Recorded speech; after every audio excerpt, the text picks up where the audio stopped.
Testing.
Okay, we're going to call the meeting to order at 5:34 p.m. on Wednesday, March 18th, and we're going to start with the Pledge of Allegiance.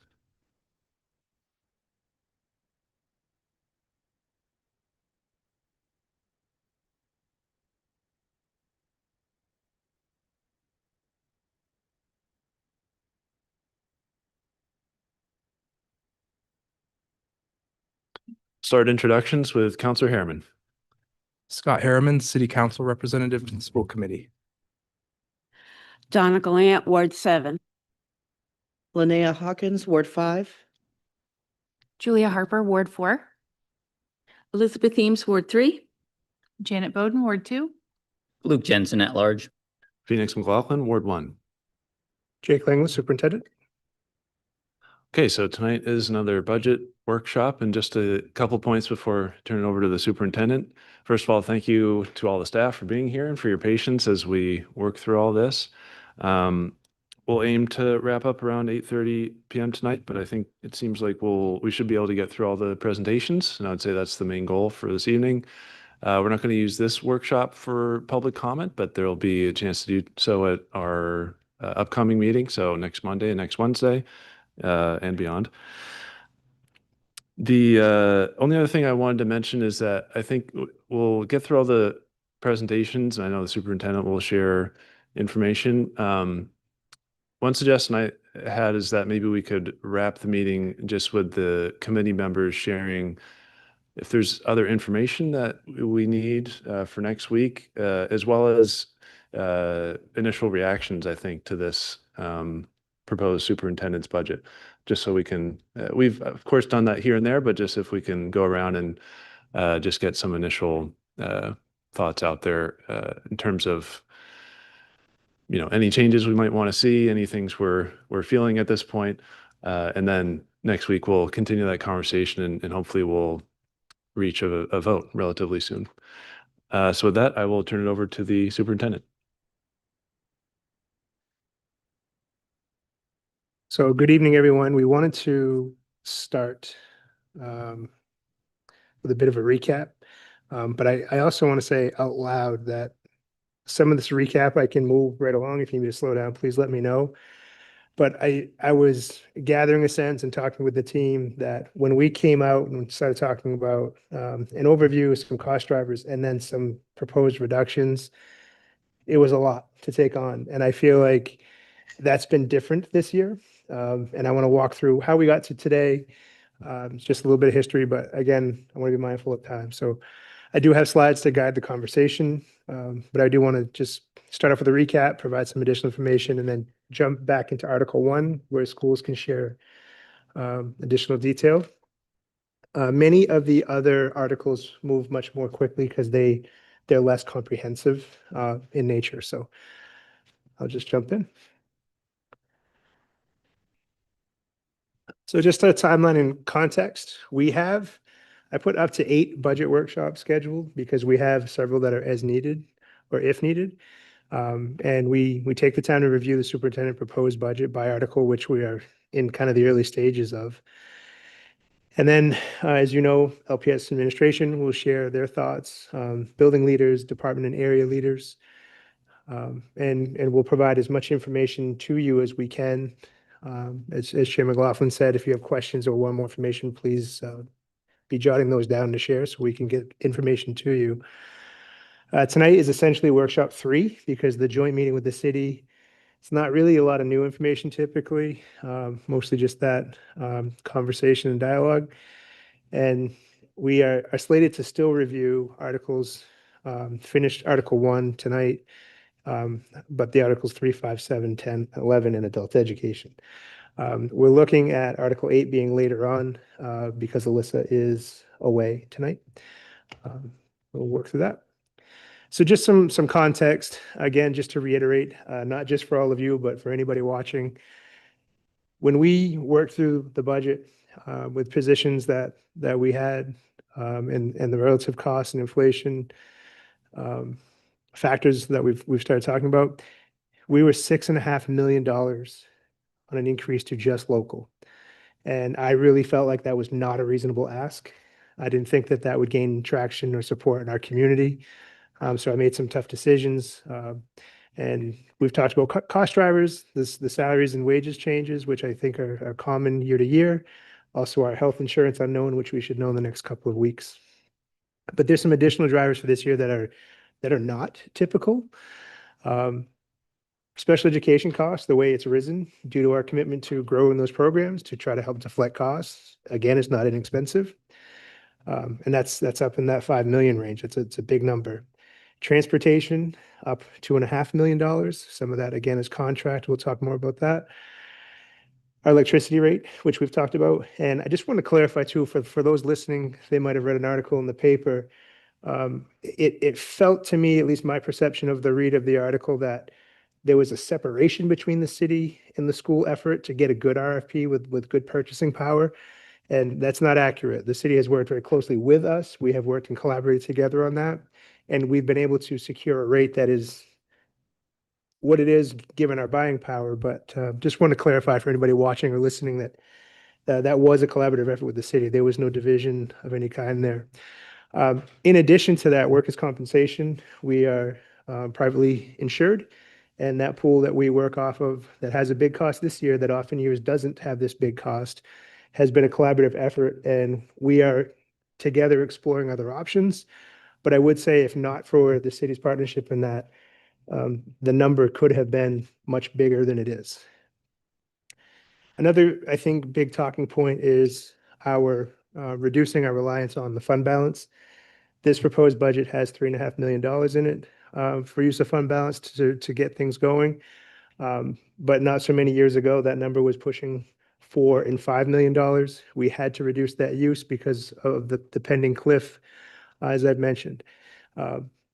Looking at our fund balance right now, if we stayed at 3.5 this year, and we still have the budget concerns from the current year because of overruns with special education and transportation, we may have to actually request here in city for those funds to partially be used this year, and then that would leave no fund balance carrying forward. And so we would have all that we have left from the straight math of what's used in this budget to roll.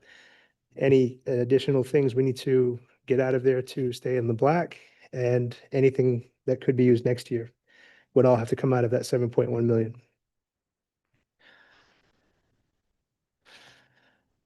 So other timeline and context challenges. We just had to develop a reasonable budget for you and for our community.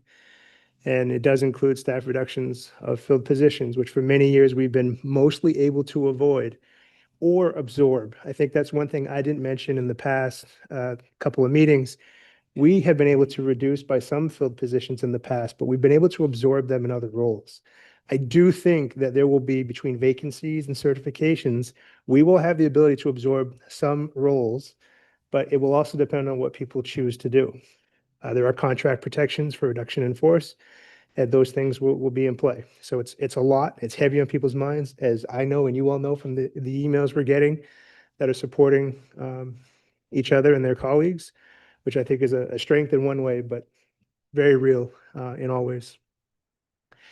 We have revaluation facing Lewiston that's been talked about a lot. We don't have control of that. And it is past due, it is needed, but we do have to figure out a way to navigate as best we can. And limited special education funding from the state. I'll be up there tomorrow advocating for the changes in a work session that will help with some funding concerns around the ED 279 and the formulas for EPS.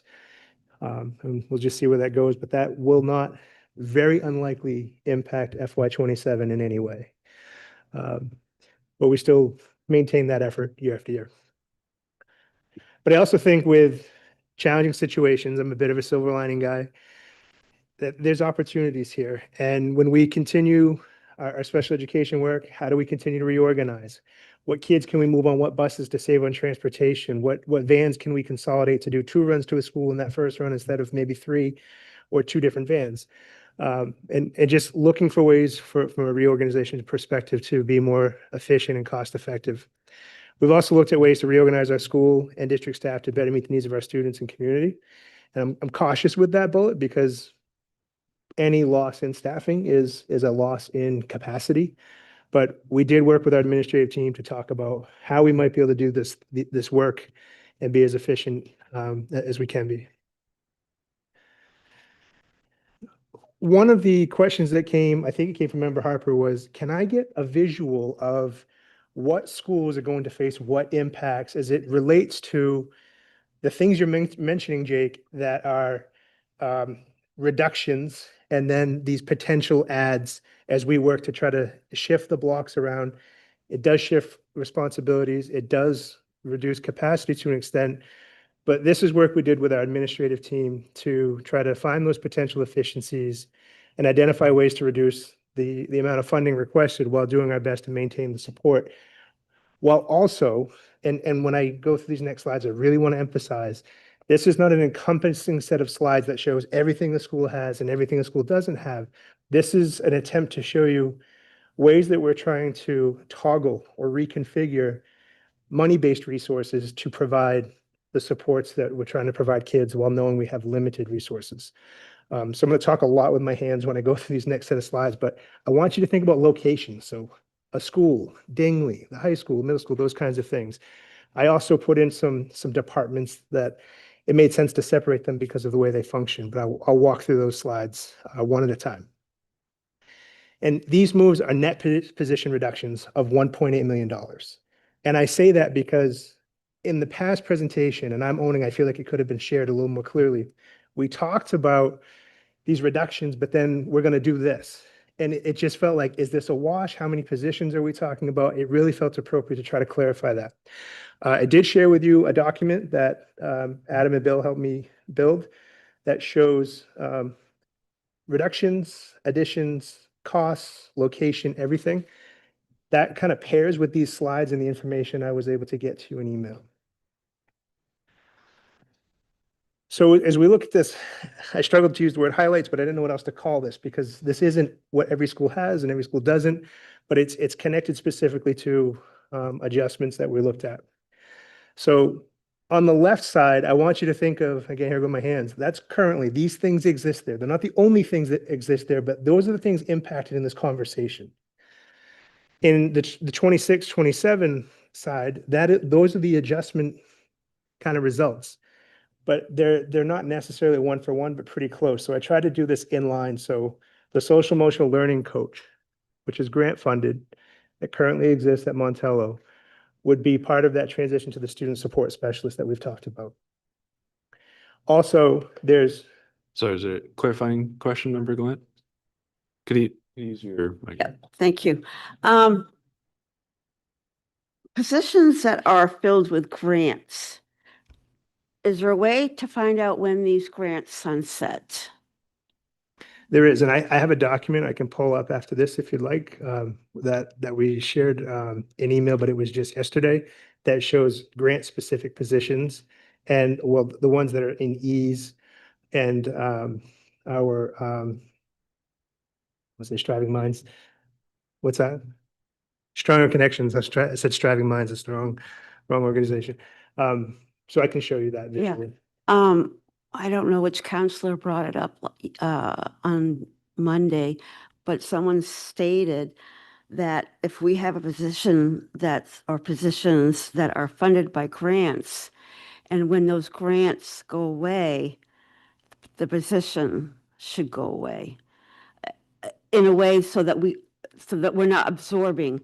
I mean, it would be good to know the ESSRP, the COVID, did we absorb a lot of those positions after they sunset?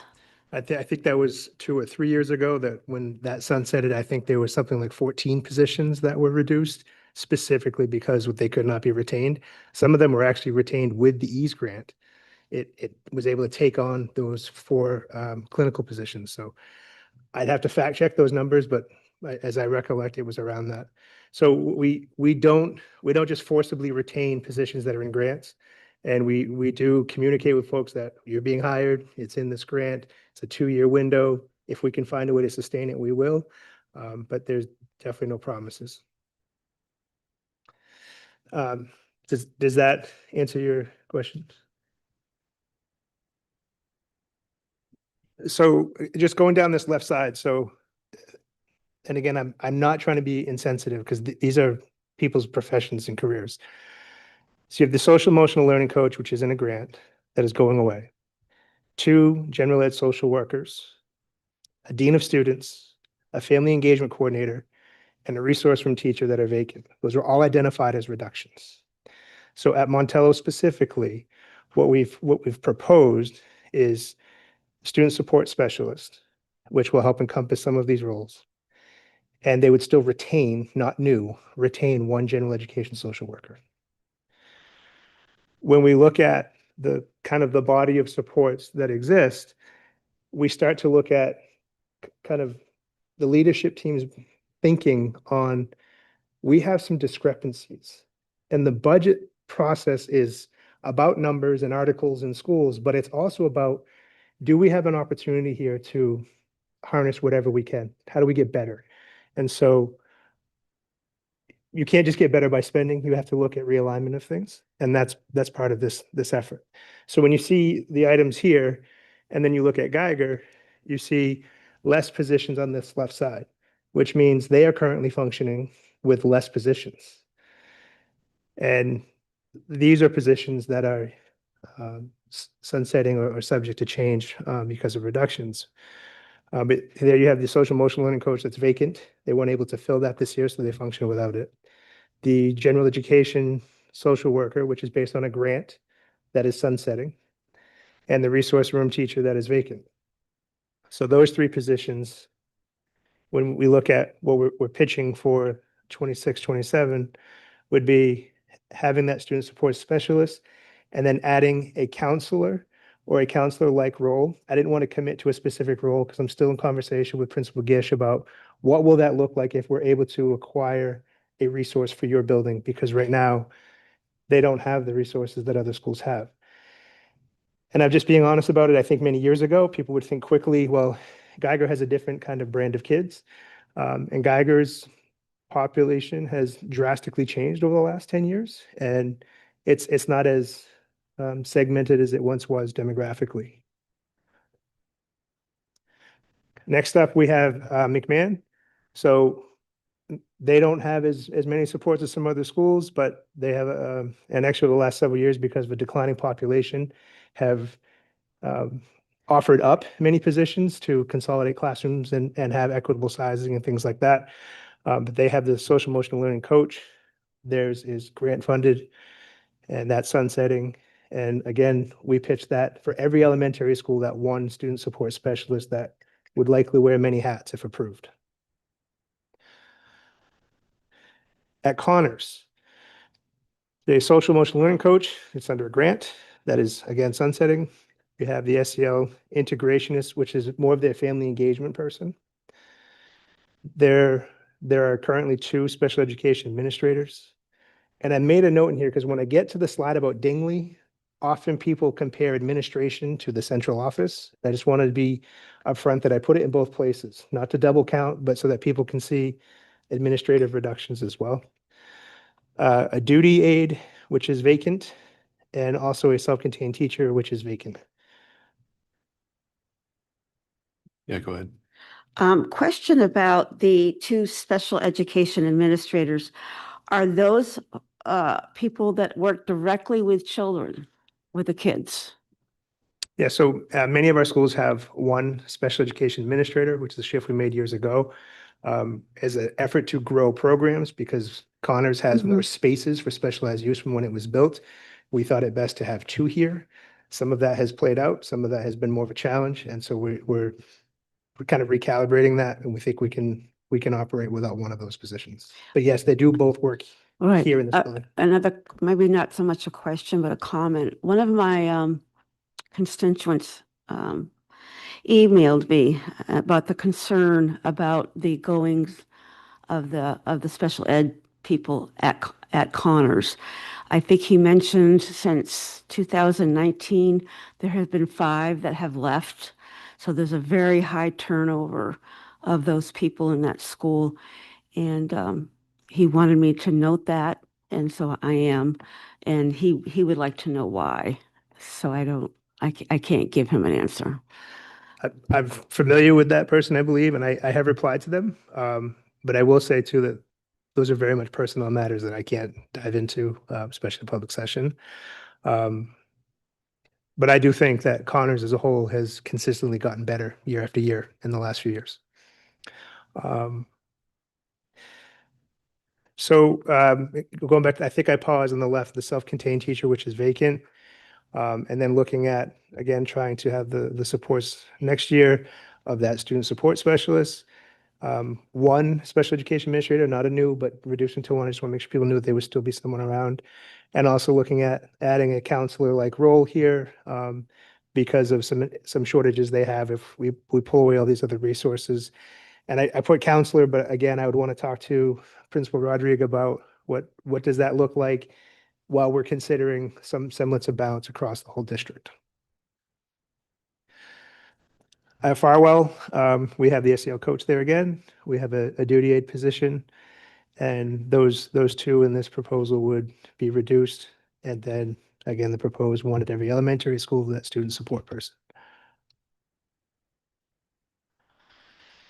At the middle school, I'm going to throw in a caveat. Some of what we did around the coaches and talking about potentially we split roles. I don't want to carve this in stone because there could be other adjustments or things that come our way, like a retirement or someone gets a job somewhere else. And we'll adapt to those situations to try to put our resources where we can to the best of our ability. But to give you a visual, on the left side, you can see as proposed, a librarian, literacy coach, which is in a grant, math coach, which is in a grant, multilingual coach, a student engagement specialist, and a resource room teacher position that is vacant. Looking at, again, potentially is proposed, a library ed tech, taking on those responsibilities in the library day to day, a split librarian, which is still a model we're exploring between the middle and high school, which I'll mention when I say high school. Actually, want to touch on this. All these items that say split are with high school at this point, but we will continue to assess based on positions. We're not going to reduce by our current staff if we have a resignation. We're going to recalibrate what we have. So you can see the other components of the split time literacy, math, multilingual coach, and then the student engagement specialist, which is on the left side. And the reason I put it to the right, but I put in grant, if these changes are made, it frees up Title I funds. And Principal Bryant believes that this person's having a lot of effect. And we'll actually share news about our SIG grant, or our school identification grant process that is sunsetting, which is a good thing, which means we made certain growth, so we came off of a list. But in that effort, they have found some positive results using that student engagement specialist. They would like to retain that position, but with these moves, it could free up Title I funds to do that. At the high school, the list looks very similar because of the split responsibilities. So you have the librarian, literacy coach, math coach, multilingual coach, resource room teacher on the left, library ed tech on the right, split librarian, potentially that 7 through 12 piece, and then the other split coaches. Member Bowden, you had a question? Oh, sorry. I didn't see. I do. No, that's okay. So I noticed that the coaches at the high school, we don't seem to have any of them in title funds. Is it because we don't get title money for the high school? That might be a stupid question, but No, it's a great question, actually. I should have mentioned it. Because of the model as a whole district, you can only use title funds in certain ways, and they are specifically targeted areas, and they identify middle school and down. And so that's correct. That none of the coaches in the high school live in title because title funds cannot be used that way at the high school level. so when we talk about on your reduction list, the one. Oh, so this one's the one that you gave us today is a little different. So the literacy coach and the math coach are currently shared right now at the middle school and the high school. Is that correct? Or they're separate? They are not. And so Okay, the budgetary impact are, if you're looking at lines, the line at the high school will be split in half and then move to the middle school from an overall budget perspective. okay. The middle school has folks in title funds. So this is a split of local and title. And so if the positions, and I wanted to be really careful with this area because, for example, we received a resignation. And that may change our thinking and how we structure the split coach model. Okay. And we don't know what will happen between now and an approved budget, but we'll be mindful of that. But to your question, the high school doesn't have title funds, but the middle school does. And they're looking at reductions in things in title so that other components that they believe strongly in might fit. So in the list that you gave us, that I asked for, it shows us that we have an high school lit coach and a high school math coach that are both in the local fund. Are those the two positions that you are looking to cut when you say you're going to cut one literacy coach and one math coach in your original email to us with the reductions? So I worked hard not to say certain people, Sure. but there's some limitations here because of title and non-title. And so what I've asked the team to do is be thinking about whatever new information comes to us, what positions will be cut, because ultimately we need to reduce the local burden and be as smart as we can with grants. Okay. I don't want to put you in a No, there's- uncomfortable position. I'm just trying There's to. a whole other layer to this in what title funds are available and what things can be used. And remember, we don't, folks are not just in whole at times, like in the local or not. Sometimes they're split. And so in this particular case, we could actually pay half of a person's salary in local and half of it in title, which saves us in the local budget a half a position cost. Okay, so that's what you mean when you say split. It's actually splitting their money, not splitting the person between two different specialties. Because that was my next question. So there's layers to this, but in essence, yes, it's a split in cost where we can, but it's also a split in duties. So we would be saying someone would be roughly spending half of their time at the middle school to do this work and half of their time at the high school. The way in which we pay for it, we can't use title at the high school, so that will be local. If we can fit it into title, because we don't even know our allocation yet, we will likely shoot to do that. So it will save on the local. So this might be another dumb question, but I'm going to ask it. Why don't we have like a coach at each school that does math and literacy? Like both specializes. I mean, they're teachers essentially. I certainly don't want to sound offensive to anybody, so I apologize if it comes off wrong, but they are essentially teachers with teacher certifications. So they're going to different seminars and they're learning things, right? They can specialize in both math and literacy and come back and help with math and literacy both, correct? Like it doesn't have to be two separate people for each subject. So That could save some money. I would argue no. But the reason I would say that is because of how specialized it is and knowing the content and the delivery and retention components of the content from a teaching learning perspective, they are that specialized. Do I think a really dynamic teacher can become a coach and receive some training and help facilitate, instructional improvement? I do. But those are that specific for a reason. They really are specially trained in their area of content. Okay. Just in my mind, like an elementary school teacher, a classroom teacher teaches every subject in their classroom, right? Like, so they're used to teaching more than one thing. So to me, it would just sort of make sense to have them kind of like a combined coach, a combined math and literacy coach in an elementary school. I understand when you get to middle school and high school that it breaks off and you've got teachers that have specialties but if we're looking for a way to save money, I just think that's maybe an avenue we should explore in the elementary level. Yeah, I think it's philosophical. I don't think one of us is right or wrong.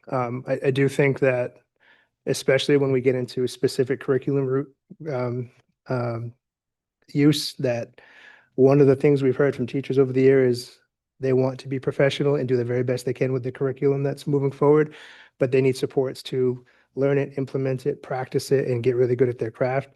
And I think that would be a tough ask for a coach to cover that whole spectrum.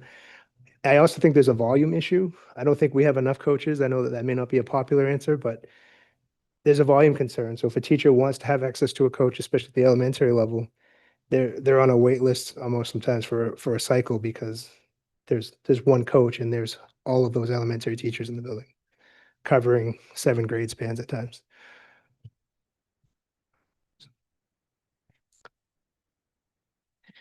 Did I answer the split time piece more effectively? It does get convoluted in middle and high school because some have title funds and the high school does not. Question. You answered that, but I just wanted to weigh in on the coaching idea. Having been on the curriculum committee and been at a lot of the curriculum development meetings over the years, 4 years worth of different curriculum development sessions. Donna was in one, but I've been in several different subject areas. They're incredibly different. So there's a lot of specialized training that the coaches have.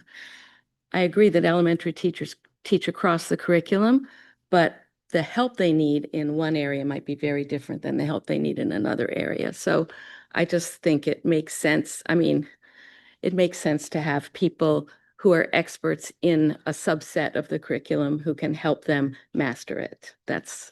And things about classroom management and emotional learning, maybe that's across the curriculum, but the curriculum itself matters and there are differences.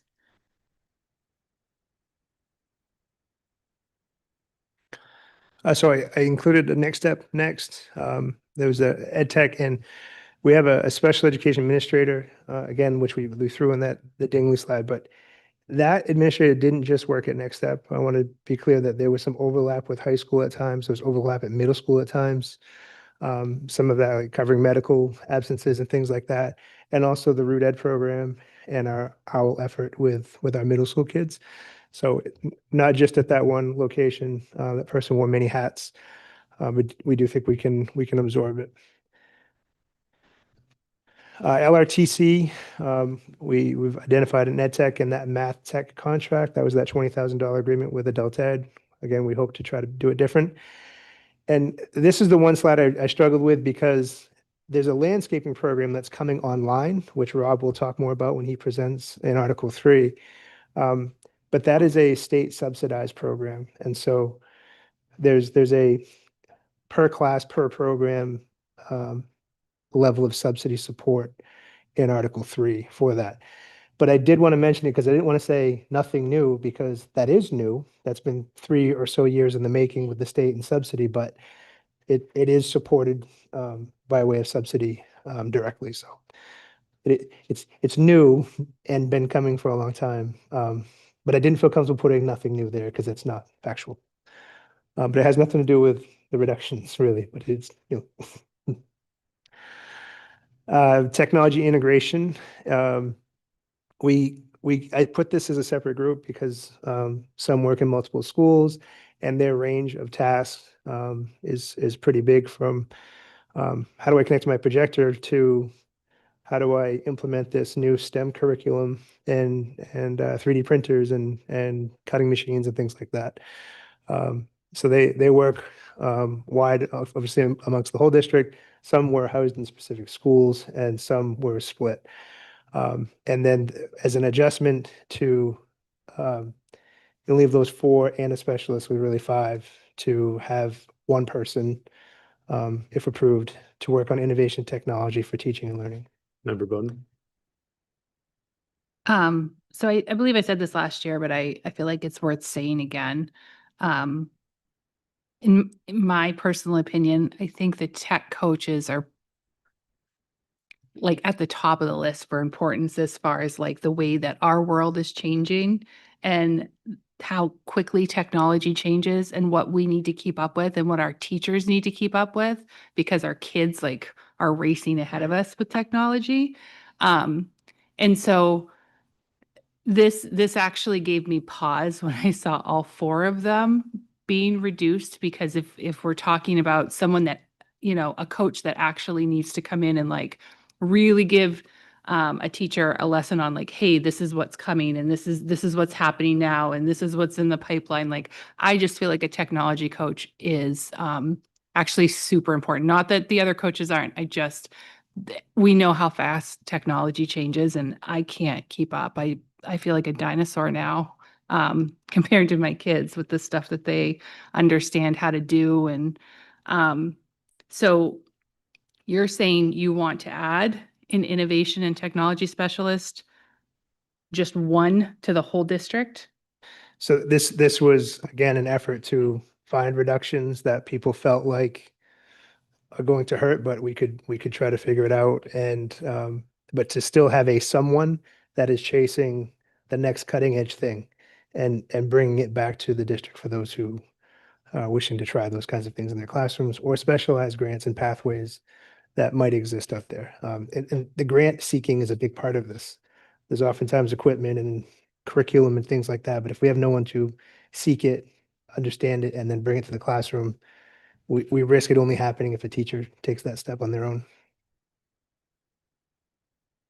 So let me understand this. You said somebody learning how to hook up a projector, but now you're talking about people who are innovating curriculum. So I'm wondering, is it still everything? This one person does everything? Or there's still going to be the helpful people who know how to wire things or whatever that I rely on all the time? And one person for the whole district about curriculum? Or are you saying there's only one person for the whole district, period? So in this proposal, there would be one person to do that innovative teaching and learning components.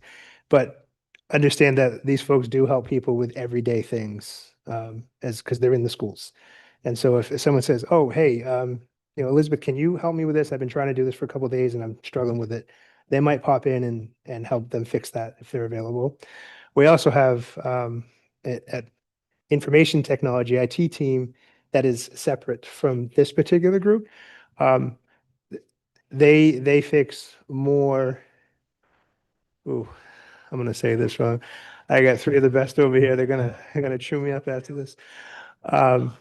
No, so in this realm, there's different pieces preserved, but also to be mindful that this is an impact. It's an impact. Just a suggestion, but maybe we should make like a parking lot if we have things that come up that we want to address later. Because if we just keep doing this piecemeal and just keep pausing to ask questions and kind of discuss thoughts, we're gonna be here all night. So I'd very much prefer to get a parking lot system, get through the presentations, and then kind of discuss this all towards the end. Yeah, I think that's a good idea. Thanks, Yep. Member Jensen. If there are a bit further, just clarifying questions and things like that, but perhaps for more substantive discussion, we can try to save that for the end and for our next meetings as well, just since I know we do have a lot of staff here waiting to present.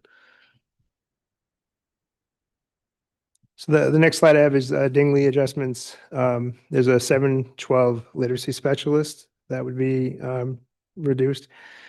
A district clinical supervisor, HR specialist, and HR. Again, I mentioned that there's a subline for coverage at reception that would go away. The share center fee, but again, everything that I've been told, the share center is closing. This is the 2 special administrators I mentioned in other schools, but I just want to make sure I capture it with full honesty. And there's also a technology integration specialist that works with those 4 coaches that I mentioned in the prior slide. They operate out of Dingley and throughout the school system. And in an effort to do that, we looked at the multi-tiered system of support, which is MTSS in our world, which is required by statute, which is really disorganized right now for our district because we don't have anyone that this is what they do, to look at the resources we have and coordinate it well. And as a reminder, in an idea of efficiency, this is that area where interventions can happen for a kid before they have an IEP. And so the idea is to have a person that helps coordinate that, which might also help deflect misidentification of students or getting them effective supports earlier on. So after those slides, I don't know if you want to pause, see if there's any clarifying questions. But the next step is to slide into continuing with regular instruction presentations from the administrative team. Member Harper? Thank you. Jake, you mentioned going over the sunsetting grant positions as well to pull those up for folks. I didn't get a chance to see, was there anything information, like, is any of this available for the public in the folder that's available online? I'm just wondering because I know we received some things today. I don't believe they're available for the whole public yet, but they should be. Yeah, Member Bowden? Thank you. So the reductions and additions sheet that you gave us and gave us a printout of, just a clarifying thing or a housekeeping thing. I don't see the 7 to 12 literary specialists from Dingley on this reduction list. So it kind of messes up the numbers you gave us a little bit. Am I wrong? Oh, yes.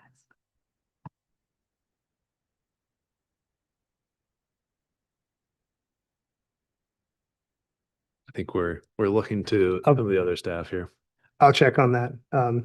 I do have it on a list. This is when we added columns and something could have popped up, but I'll check with the team too. Can you just answer quickly? Is it a filled position or is it an open position? It's a filled position.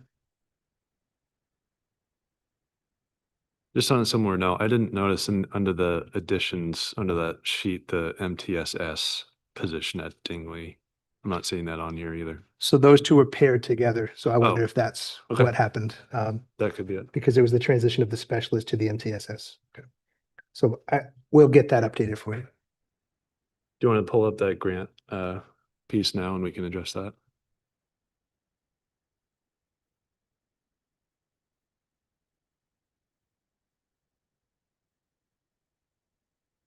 See if I can make this bigger. But this is the grant funded position reductions and whether they're filled, what school they're at, and what funding source. So this is comparable to what I tried to do with slides by school, but this gives you a different list to see as far as those are concerned. And as it relates to the coaches as a whole, we shared a document with you too that shows all coaches, all their funding sources, and where they're at. And we did make a note here, but I think important for public consumption, the EASE grant is mentioned here. That was part of the Safer Communities Act in 22. That was one where language got shifted and the funds got frozen. It's been in litigation for a while. We get like a monthly notice of it's still in litigation. So here's your disbursement. So we don't even know month to month if we'll be able to fund these current positions. And they are slated to run out, if not pulled through litigation beforehand, end of December. And so we wouldn't have enough funds to fund those 4 positions. And then the Stronger Connections grant that Sue was mentioning, that was money we also received, and that's in that sunsetting component.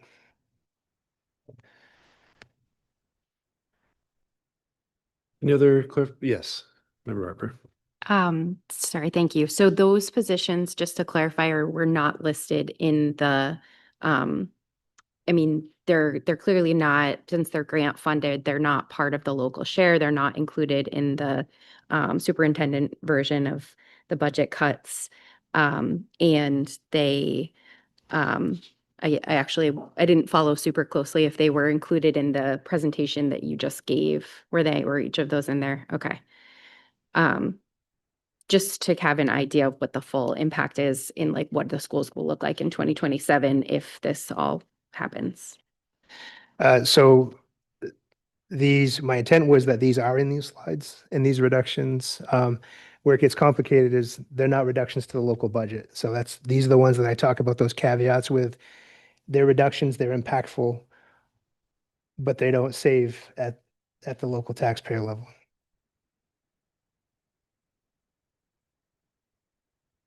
Any last questions before we continue with the presentations? Okay. Who is up next? So next up, like get back to where we left off for principals and directors to share some information about their respective areas of responsibility. And I believe we got through Connors to McMahon. And reminder that Charlotte is not with us tonight, but we did get great news that she's going to be returning part-time from some things. So I'll let Jeff and Sammy share some things. But while I have you both at the podium, these two individuals have stepped up big time and nurtured everything they can, from happy to not happy things, as administrators really running McMahon in the absence of Charlotte. Well, she had to be away. So thank you both very much for your hard work. Thank you for that. Yes, my name is Jeff Ramish. I'm the interim principal right now, but I'm actually the assistant principal at McMahon. And our special education assistant principal is Heidi Lamprin. She's not here right now. This is Sammy McClellan. She is our MTSS, and like Jake mentioned, she has been filling in as the interim assistant principal as well. And the good news that I was going to share that Jake already mentioned, that Mrs. Johnson let us know today that she'll be coming back next Wednesday. And I can tell you that we are next Monday, and we are very excited about that. She'll be starting off with a little bit slow and going half days, but we are excited to have her back. Absolutely. Some celebrations over at McMahon. Our enrollment is 486. And like Jake mentioned earlier, it's kind of been declining the last few years, but with our friends from Climb coming into our school, that's boosted our attendance back up to 486. Multi-language, we have 127 students in those programs right now. And I'm kind of excited to say that we have kind of graduated, if you will, or 25 students the past 2 years have tested out of ML. So that's great news as well, thanks to our ML staff. Like Mr. Ramish mentioned, I'm our MTSS, multi-tiered system of support coordinator, and I've been stepping up as interim assistant principal as well. Our special education numbers are at 154. Like you mentioned, we added 5 Climb classrooms in the last couple of years. Those hold a smaller number of kids, but it does take up a lot of space, like we talked about at the last meeting. A couple highlights we wanted to talk about. We were able to dismiss 46% of students in academic or behavior interventions so far this year. I'll get more into that on the next slide, but that's been really exciting.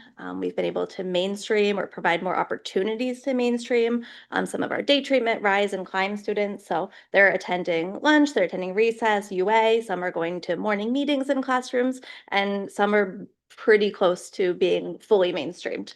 So that's been awesome. Our day treatment room has been mostly fully staffed this year, so that's been helpful to help that opportunity as well. Great. Another celebration will be our truancy. It's down 50% from last year. Some of the reasons for this decrease, I believe, is Natasha Turcott in her role has been wonderful for us in helping us out with that, bringing those numbers down. And last year, we also started an attendance committee that includes admin, guidance counselor, and guidance counselors, and our nurse. And we meet every other week to go through those numbers. If you can go to the next slide, please. Oh, obstacles. Yeah, I'll do that at the end. I try to stay positive. Oh. Our 21st Century program, in case you're not aware of that, it's a federally funded initiative after school and summer program that provides free experience for our students regardless of their financial status. Students receive a snack each day and also participate in the following activities: STEM, sports, coding, cooking, gardening, SEL, as well as crafts. McMahon has one of the largest participation rates in the district currently at 69 students. Our student council, this is composed of 20 fifth and sixth graders who were chosen by a panel of staff members. The panel members chose the students using a points rubric and was based on McMahon's expectations of being safe, responsible, and respectful. So far this year, Student Council has hosted a story walk, hosted a cappella musicians from UMO, held food drive, worked at the Lewiston Maniacs game, and attended the youth leadership in Hyde, the Hyde School in Bath. This winter, the Student Council was invited to serve as honorary pages at the state legislature. 2 separate trips were made in order for all 20 students to participate. Students were welcomed by their state senator, Peggy Rotundo, and were also introduced by name to the floor of the Senate. During the approximate 2-hour proceedings, students took turns delivering notes and messages from senator to senator. From advisors Debbie Smith and Brittany Hutchins, our McMahon students represented the school and community of Lewiston exceptionally well during their visit. They demonstrated respect, curiosity, and thoughtful engagement throughout the experience. We are incredibly proud of how positively they represented the community. Some upcoming activities: they'll be selling McMahon merchandise to raise money and possible doing a drive for the Humane Society. They will also be volunteering at the Tiger Run, which I'll talk about a little bit later. We also created a Spirit and Culture Committee. That is a group of 5th and 6th graders who help McMahon be a positive and welcoming and fun place for everybody. The students work together to share ideas, help plan activities, and support school spirit throughout the year. One of the things they started was a welcome box for our new students. It has some stickers, some school supplies, and a welcome note in it. And they also bring the new student around the school to get them familiar where everything is. Tigers on the Run and Tiger 5K run and color run for the kids. Last year, we started the Girls on the Run program for 2 days a week, but this year we opened it up for boys and girls and called it Tigers on the Run. They currently have 22 runners right now. The Tiger Run and the Color Run, the Tiger Run 5K, and then the Color Run for kids is on April 11th this year. So make sure you contact the school if you're interested in signing up. I will not be running, but I will be there. Also, the 6th graders this year have worked hand in hand with the Gulf of Maine Research Institute. They had a wonderful opportunity at the Lab Venture program. This field trip was offered to our students at no cost, including the transportation. During the program, our 6th graders worked together like real scientists, investigating the Gulf of Maine ecosystem using interactive technology and real scientific data. One highlight for many students was examining a live lobster, and that's the picture that you see right down the bottom. They learned how scientists measure lobsters and determine whether lobsters are male or female. Skills are important for protecting Maine's fisheries and marine environment. So far, actually, I can delete that sentence. All 4 classes have gone so far. This whole year, 4th through 6th grades also been doing the maple syrup study. They've been reading about maple syrup, writing about maple syrup, calculating sap to syrup ratios, and this will all come together this coming Wednesday. There's a full day event. It's hands-on. They're tapping maple trees and collecting it, boiling it. We've learned we have some immature maple trees, so we're not getting as much as we had hoped, but it's a great opportunity to bring the hands-on learning, make it applicable. I know it's a huge tourism attraction here in Maine, so that's been a huge highlight for our 4th through 6th graders this year. Doing the MTS. Yeah. Are you doing that? Okay. Then over the last couple of years, we've revamped our MTSS multi-tiered system of support structure. It includes both behavior and academics. For behavior especially, we've been really focusing on proactive strategies rather than reactive strategies. We have tier 1 lessons happening, tier 2 lessons happening. If a student makes a mistake, they do an accountability project so that they can learn from their mistake. We debrief about what happened. How can we improve next time? We do restorative practices, making sure that we've restored the relationship between students or staff and whomever it might be. We have data review meetings to make sure our students are getting the supports they need. Maybe it's a referral to a spur wing counselor or to one of our guidance counselors. So we review that 3 times a year just to make sure that kids are headed in the right direction as far as behavior. Like I said, we've been able to dismiss about 46% of our kids. Some of it's they were on a behavior plan, now they're not. Some of it's they graduated from needing any sort of academic. Our reading recovery program has been very strong, and I've got some awesome data to show the amount of growth. So it's been very exciting this year. We also had SEL week a couple weeks ago. Our SEL coach created a mini medical fair that LRTC helped us out with.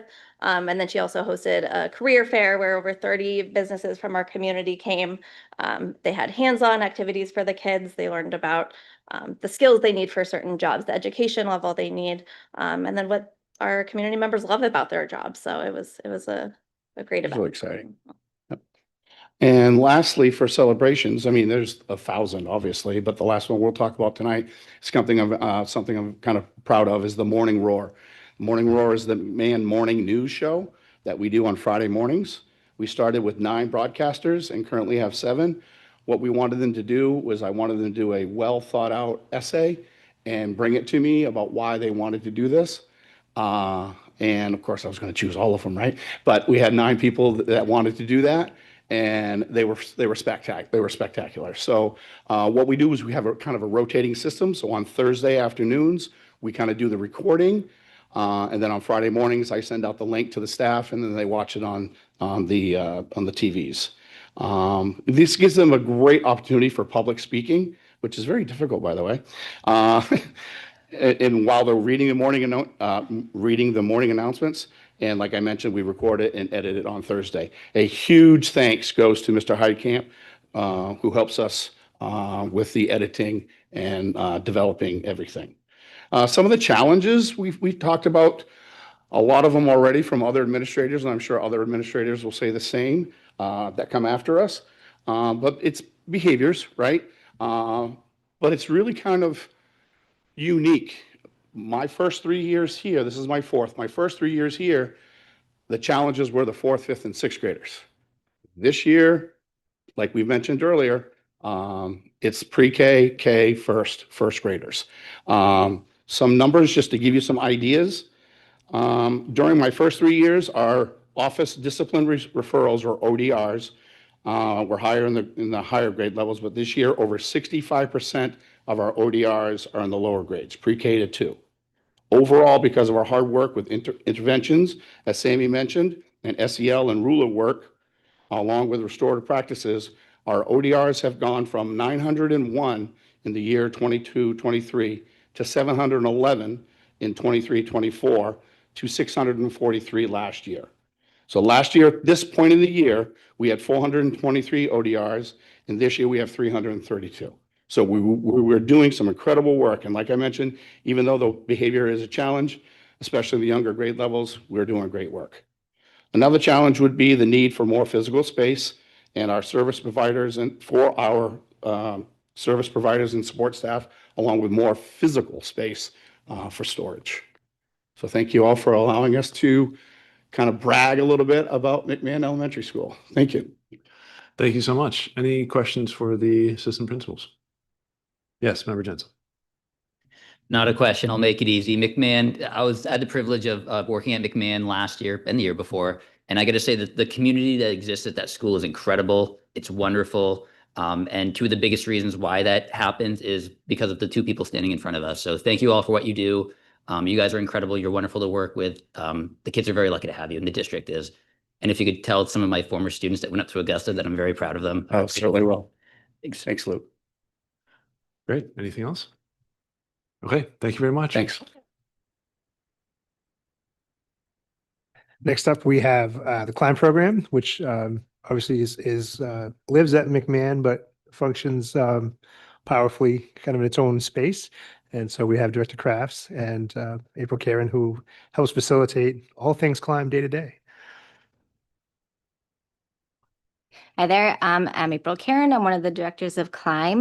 My co-director, Katie Colasanti, couldn't join us tonight. But I just wanted to present what's new at Climb. So this is where we were last year in 2024, 25, and going into the 25-26 school year, we have 40 students. We returned one student from outplacement. We transitioned 2 students from LPS placements into our program, leaving 2 open spots in those placements for outplacement students to join their programs. We have 65 staff, and that's including our office staff and our clinicians, service providers, in addition to our BHPs and classroom teachers. We have 5 students accessing meal times in the general education setting. So that's sitting along with their peers, eating with breakfast and lunch with their peers. Some of them do join them for recess outside. And we have 4 students joining morning meeting or other activities in the general education setting with support.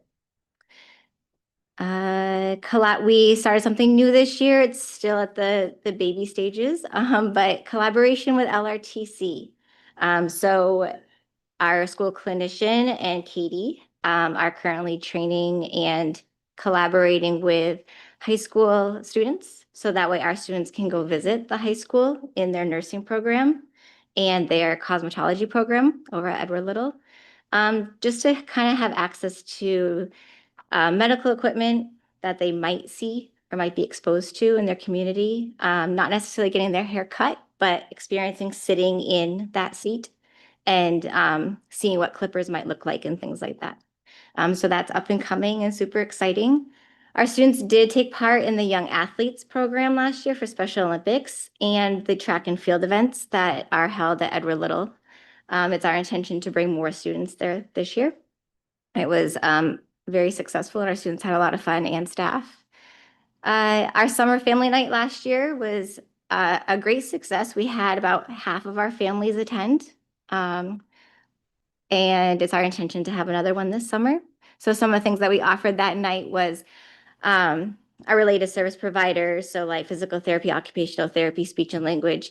They had stations that families could go and visit and learn specifically what their children might be doing during the day with those providers. And then Katie and I had our own little session where families could ask specific questions about special education. We take pride in communication with our families. Not only do we use Reach My Teach and emails and phone calls, we make kind of parent-teacher conferences once a month with our families, in addition to IEP meetings, program reviews, and the regularly scheduled parent-teacher conferences. Our SLP holds, so our speech and language therapist holds training for our students and their families for their augmentative communication devices. So families come into the program and she trains the families on their child-specific device, and that's been really successful. For families who can't come in, she records herself and sends that home to the families as well. And then our school clinician also supports our students by building social stories to prepare students for changes and upcoming events. So for example, the collaboration with LRTC, our clinician has built social stories, gone to the high school, taken pictures, so that way our students know what to expect. And that's just a few things that we wanted to share as far as pictures. McMahon has been very, very welcoming, great to work with. As far as their SEL day, they did set aside some time for our students to be able to go out down to the gym to experience the, what did you guys call it? The career fair in a quieter setting without the masses there. So our students really enjoyed that. If you want to go to the next slide. And that's just some more pictures of our students accessing their programming. Our students do access the Unified Arts in McMahon. So our students are now going to the library, the gym, and most recently the music room. And art and STEM, they come to our classrooms. Okay, do you have any questions? Thank you. Any questions for Director Karen? Yes, Member Bowden. That's not really a question, but my daughter is in the CNA program at the high school and she's super excited to start working with the little kids. She told me all about it. And I just think that sounds so wonderful, exposing them to, different medical feeling settings to get them comfortable. So I think that's pretty cool. I just wanted to let you know that. Member Harper? Hi, thank you for your presentation. And I'm new, so if you could just explain, is Climb entirely at McMahon and is it okay? And what are the age ranges again for the program? Yeah, so we're kindergarten through fifth grade. We have one fifth grader. So yeah, the 40 students kindergarten through fifth grade. Okay, great. So that, and is Climb brand new, like in the last? So last year was our first year.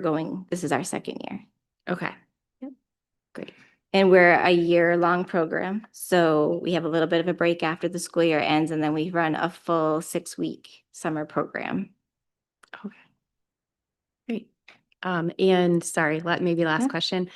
So once kids are age out of Climb or they, you meet your goals, maybe it's case by case, but they would transfer to the middle school. If they were continue to have special ed needs, they would be under just the special ed program at the middle school. Yes, so we like to see Climb as not a holding spot. It's our intention to help kids grow and to move on to less restrictive environments. So we've had quite a few students do that already, and we have a few students who are ready this year. So we're still growing. And you can add, yes. We have, so it's an ABA program, specialized section 28. So there's different parameters for billing purposes for main care. All of the students in Climb have 1-to-1s or 2-to-1s, and least restrictive environment, we like to get them not having 1-to-1. So when they're ready for that, we transition them into McMahon. We created 2 RISE classrooms this year that are newly developed. So we're ebb and flowing within the district itself. So I talked about this a little bit last time about how we have people that are going and observing kids in the outplacements. We're finding that we have kids there that actually belong in our RISE classrooms, not even Climb. So we're moving things around. Like, it's a big map that would probably confuse most of you if we showed you, but it's quite impressive. And we're always thinking like the least restrictive environment is what we want to do. So that is when they're ready, they go. Really, we should do a presentation with all of the providers because it is amazing. And I'm so proud of them. I was at dinner a couple weeks ago with somebody that happened to work at Climb, and I heard her talking to another parent on the hockey team. And it made me cry because she was like, this is the best place I've ever worked. And she was talking about how the kids have gained so many like things I didn't even realize.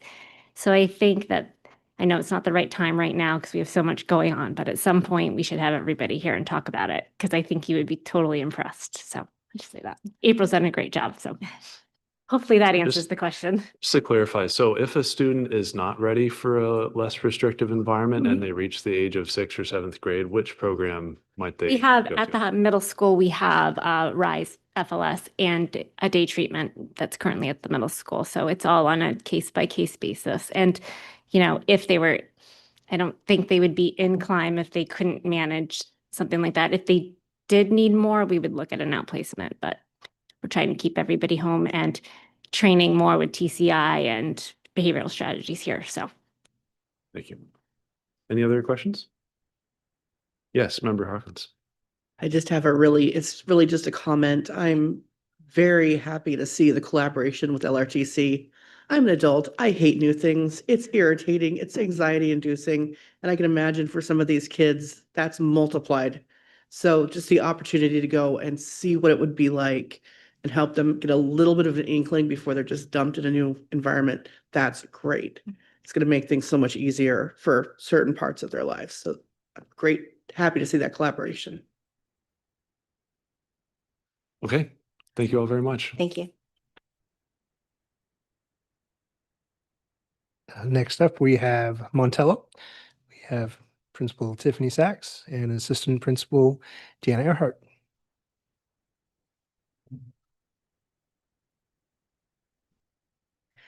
Thank you. We appreciate all of your support over the years. I just wanted to start with some gratitude. Like Jake mentioned, I have Deanna here, who's one of our assistant principals. Ben is actually supervising the book fair happening. We have parent hours right now, so he's in the building, and Erica is out today. But that makes up our administrative team. I have some enrollment information here for you. The numbers are a little out of date just because we've had an increase of enrollment, which I'll share. But I really wanted to start by sharing that I have so much pride in who we are and how we're growing as a school community this year. There's really been a shared effort and a real focus on collective efficacy. We're all working together on the same goals. And one of our focuses this year with students and staff is how we work together to soar. So that means staying safe, owning our actions, acting kindly, and respecting all. So that's been really our motto and our guidepost for our work this year. And there's a lot of bright spots that I know we're in budget season, and there's, you all have a heavy job to do, and we appreciate the work and the thinking that you all have to do. It's a different type of work than the work we're doing. But I hope that this gives you a little moment to also just breathe and know that great things are happening, even in heavy times. So a little bit about us, if you are new. Our current enrollment is actually not 653. It is now 660 since that date, the 9th. We have now 345 multilingual students. So those numbers vary, especially this time of year. One thing to note about us, we do have quite an influx of students every year and a lot of exiting students. And that's just due to relocation patterns. So students might move apartments and then move schools in the district or move outside of Lewiston. And that turnover is pretty frequent. So if you look at our numbers, we have had, it's grown since then, but I think the current number is 138 students year to date who have come into Montello at some point during the year, new to us. And then the same number of students who have moved out for different reasons. So what that means is we have about 20% of our student body that's changing at all times. So there's a lot of teaching that teachers are doing and a lot of reteaching and a lot of reteaching and a lot of reteaching, because that does change the dynamic of classrooms day to day. So they're really great at that. And I will say teachers have worked really hard to make sure all students, regardless of when they're starting, know how we do school at Montello this year. So if you want to, I'll share a little bit about the bright spots and challenges as we go on, but I wanted to start with a lot of joy. So one of our efforts this year is really around celebrating and acknowledging the great work that students are doing to soar. We have started really focusing on school-wide efforts and building community school-wide versus we do a lot in classrooms, we do a lot with individuals, but really thinking about who we are as a collective. This year, we did start our SOAR assemblies, so we do those monthly, and that's an opportunity to recognize students. They get to walk the red carpet when we call their names, and often teachers have a behavior focus they're working on as a classroom, and they're acknowledging students for that focus once a month, and parents get to join. And one video, actually, Jake has a video that he got permission from a parent to have. But if you look at the picture on the lower left, that's just a screenshot of a moment that will just be forever in my memory. We had a student who is a 6th grader. He got recognized for soaring, and his parent literally followed him down the red carpet, picked up her 6th grade child, and they're close to teenagers. This would be typically an embarrassing situation, but picked him up and just celebrated with him. And you didn't hear boos, you didn't hear laughter, you heard celebration. So the entire school community just erupted in joy.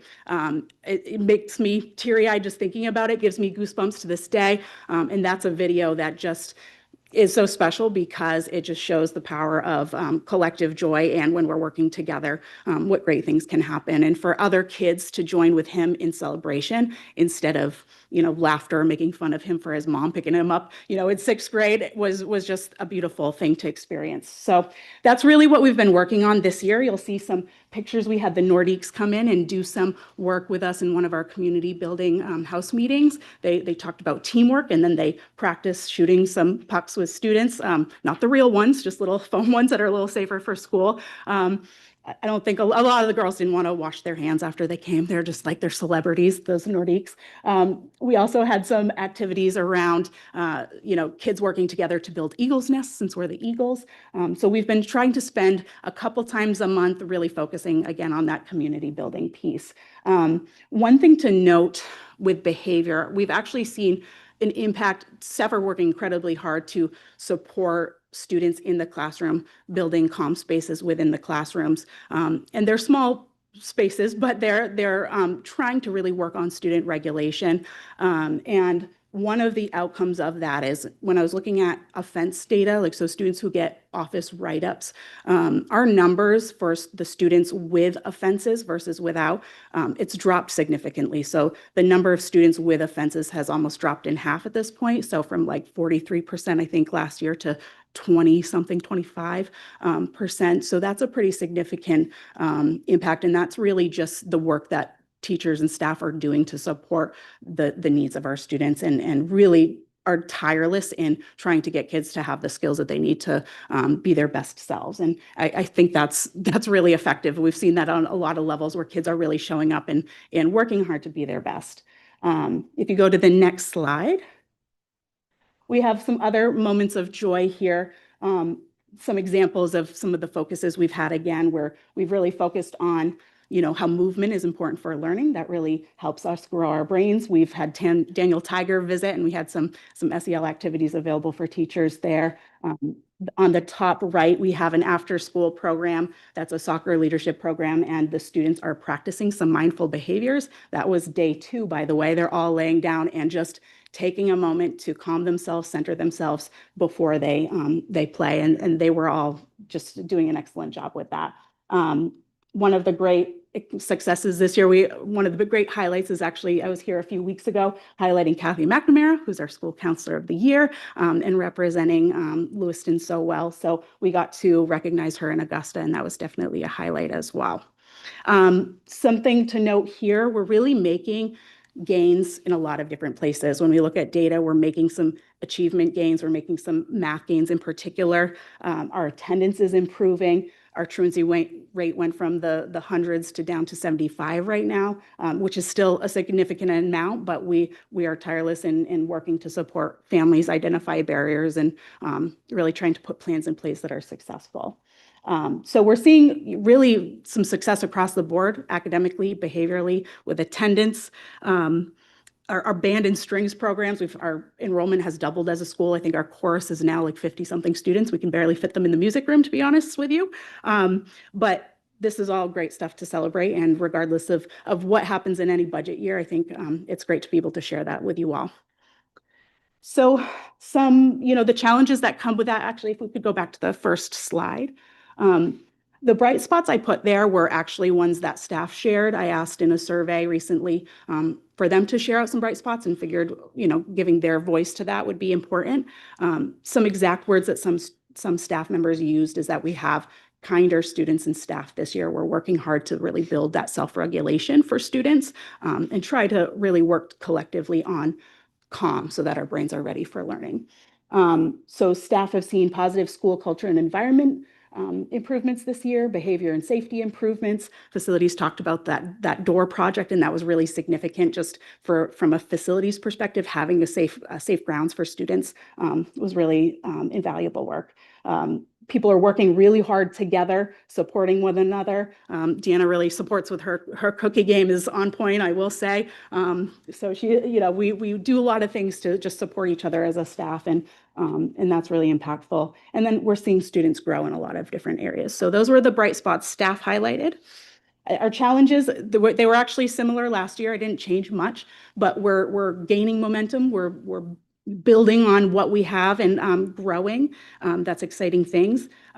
But with a shift in resources does come just a continuing need. We want some continuity of support for students and staff, and the need is still the need. So how do we keep that continuity when things shift? How do we get creative? That's the challenge. And one we're committed to. I mean, our staff work really, really hard, and they are tireless and incredibly committed and caring. That's the best part about who we are as a community, is we care deeply and are really committed to our students. And we just want to keep the momentum. So how do we keep momentum and continue to soar? Because we've seen a lot of great things this year. And again, that's partly because of you all. You've supported in a lot of different ways in your roles in the last few years. So thank you for that. Okay. Yes, Member Harper. Thank you. it sounds like you've made some incredible gains in behaviors. And I'm looking at the list of like, I understand there were staff added, was it a year ago? The dean position. I'm just curious of the current positions that you guys have for staff support. I'm wondering how many of them were maybe like attributed to a lot of the gains that you were able to make.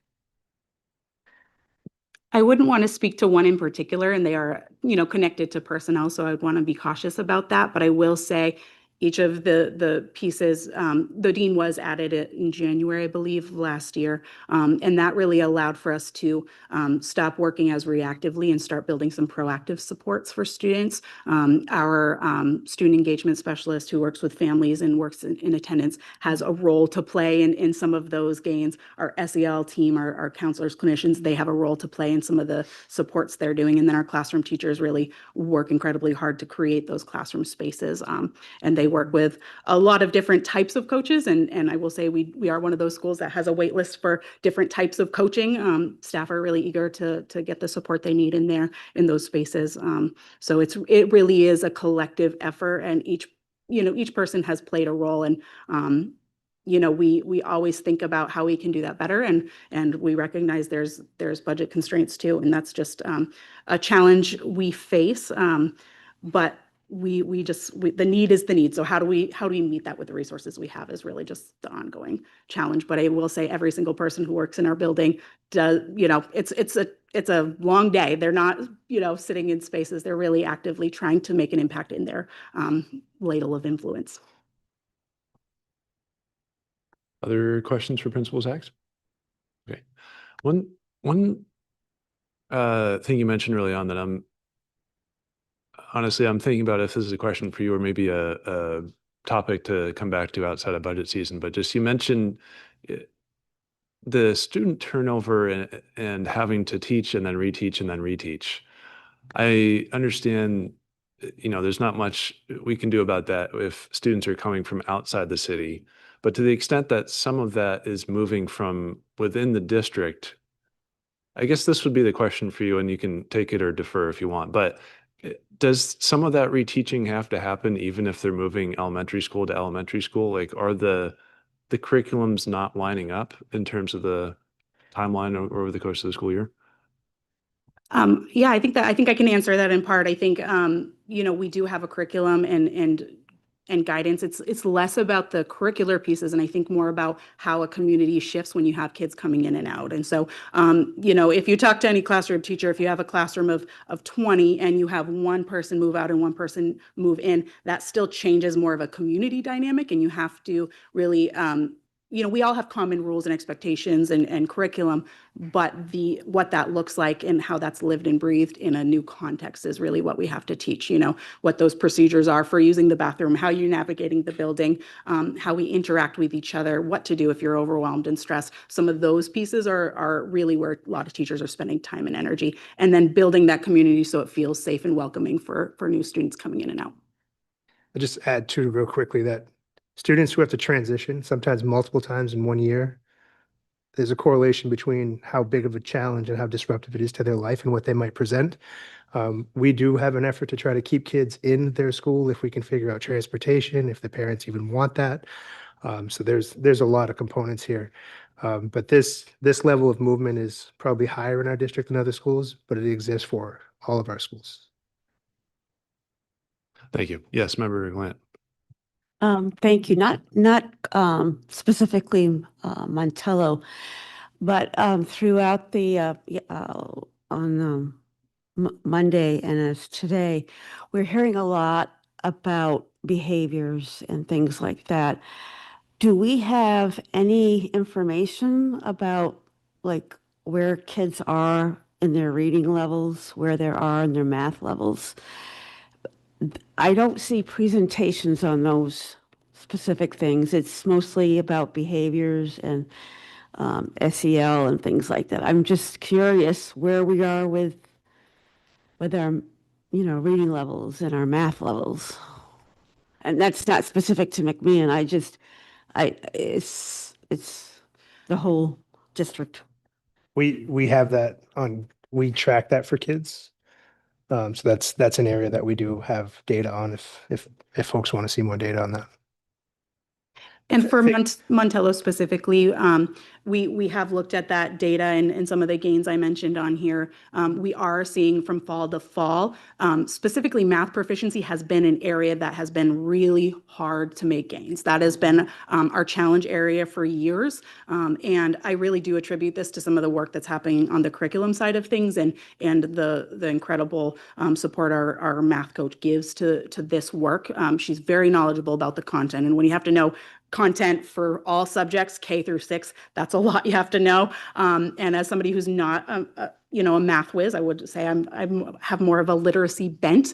She's helped me build some courage and some skill in that content area, but we've actually started to see some gains fall to fall now. And so that's a different trajectory than we were on. We were seeing, less proficiency over time. And then now we're starting to see that have an uptick. So we're really excited about that. And it doesn't matter really the percentage points because we're seeing a change in that pattern. And that's what we're excited about. Okay, thank you very much.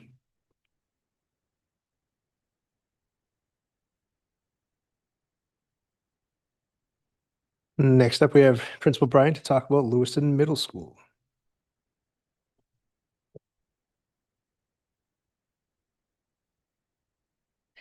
Good evening, everyone. I'm Amanda Bryant. I'm the principal at the middle school. I have 3 assistant principals, Pam Butler, Carrie Jackson, and Cassidy Delcourt is our special education assistant principal. Our student enrollment is a little bit up from these numbers. I just looked and we have about 10 more students overall, and then a few more multilingual students and a few more special education students as well. One thing I want to highlight on this page is we have entered into a collaboration. This is our first year with the Maine Center of Deaf and Hard of Hearing. And they have a classroom at Lewiston Middle School. They always have an interpreter, they have an ed tech, they have their teacher, and several of their students, our students, infuse into a lot of gen ed classrooms, which is really wonderful. Very, very well received, and things are going fantastic with the program. Interesting that you just asked that question, Donna, because the first thing I want to share with you is one of the greatest successes that I've ever been a part of. And that is that Lewiston Middle School is no longer considered a failing school by the state of Maine. So every year we get like a report card. And last year and in years prior, Lewiston Middle School was identified as needing the highest tier level of support because all of our student populations were experiencing challenges in the 5 major areas. They are chronic absenteeism, literacy growth, and literacy proficiency, math growth, and math proficiency. And so we found out the beginning of January that we had made a significant amount of growth in all of those areas this past school year, and we were no longer going to be receiving the highest level of support or that label by the state of Maine. Just yesterday, I was able to get, because I wanted to know what part of any of these 5 areas got us out of that status. And what it was for us was our English language arts progress and our math progress. So these are the gains that students are making when they're in front of us. And in years prior, we have not met the expectations. But last year and this year, we met expectations for English and language arts. And then this past year, we met for math. So lots and lots of gains academically at the middle school. We are definitely still struggling with our chronic absenteeism, and that's really tricky. It's definitely a different beast than it is at the elementary school. So we are working hard as a district. We have a district committee that's working hard on what that looks like overall. I really, really want to give a shout out to our teachers for these successes. one of the things I contribute, well, this whole slide actually is what I feel has made the biggest difference in our academic success. We've really taken a step back and looked at our curriculum implementation. So we were really able to get a 7 to 12 new literacy curriculum a couple of years ago. Last year was the first year of implementation. This year was our second. And that's made a big difference with the lead of our coaches, our literacy coach and our math coach. We've been looking at our curriculum and making sure that, you know, what happens in this classroom is happening in this classroom, using the curriculum with fidelity, making sure that it's relevant to students and that it's rigorous as well. And we're seeing we're seeing the outcome of that as well. Every year when we get our 7th graders coming in, I tell the elementary schools, you're doing a fantastic job with our SEL practices and behavior practices.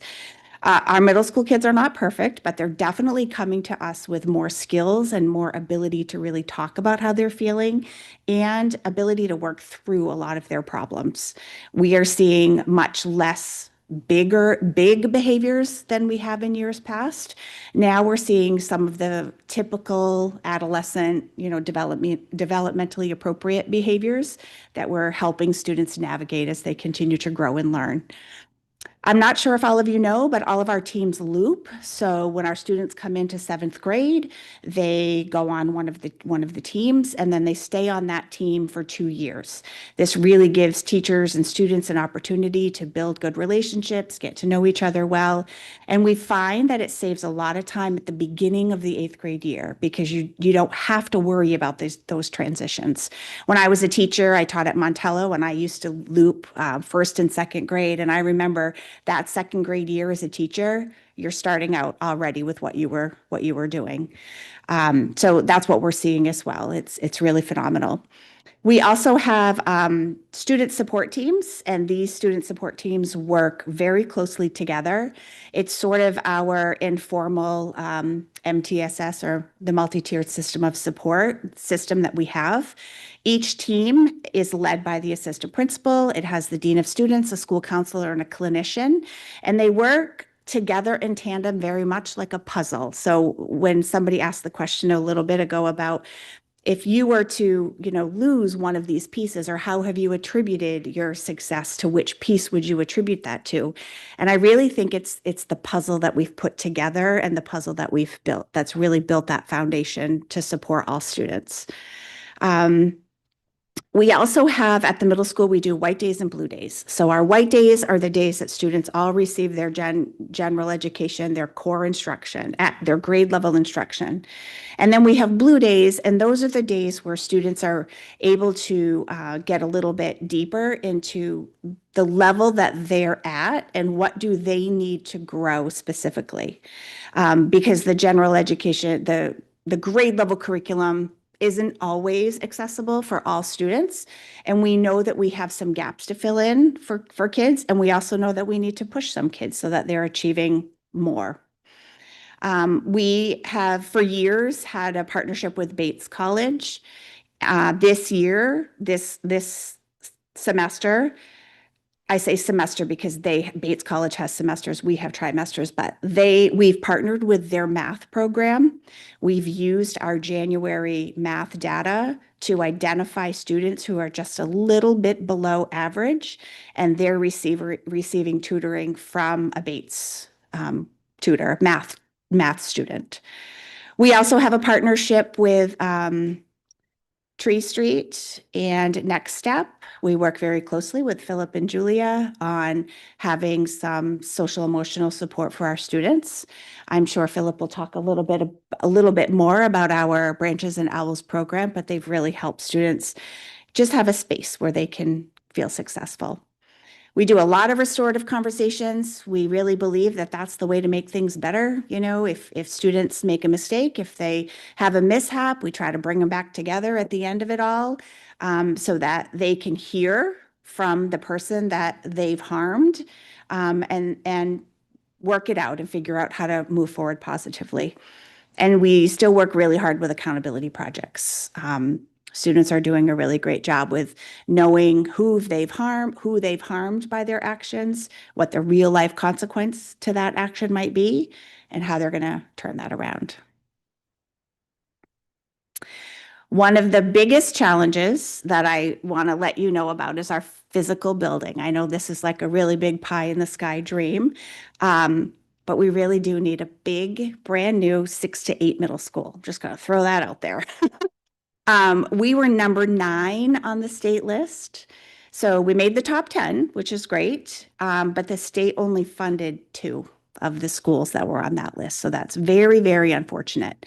These are the biggest pieces that we see as hindrances to doing the best that we can physically in the building. Our electric is very outdated. There are pieces that are hodgepodge together. I don't want this to be in any way, Josh and his team do a fantastic job, and they really do great upkeep in our building, but there are just some internal components that really struggle. Our unified arts department is sort of all over the building, and it's really not condensed into one nice, beautiful space like it should be or could be. If you've ever come to the middle school or had to go to the armory during the school day, you probably have found a struggle finding a place to park. We don't have a bus loop, which is a safety concern. We did get a speed bump put in the middle of the road this year, and we do have a crosswalk coming on top of that speed bump. So we're making some progress. But parent pickup and drop off is very, very challenging. We would love to be able to do a better job programming for our special education students because, as you heard from Kirsten and April, we do have students who will potentially need some more support as they continue to grow. And we want to make sure that we have the physical space to be able to program adequately for those kiddos.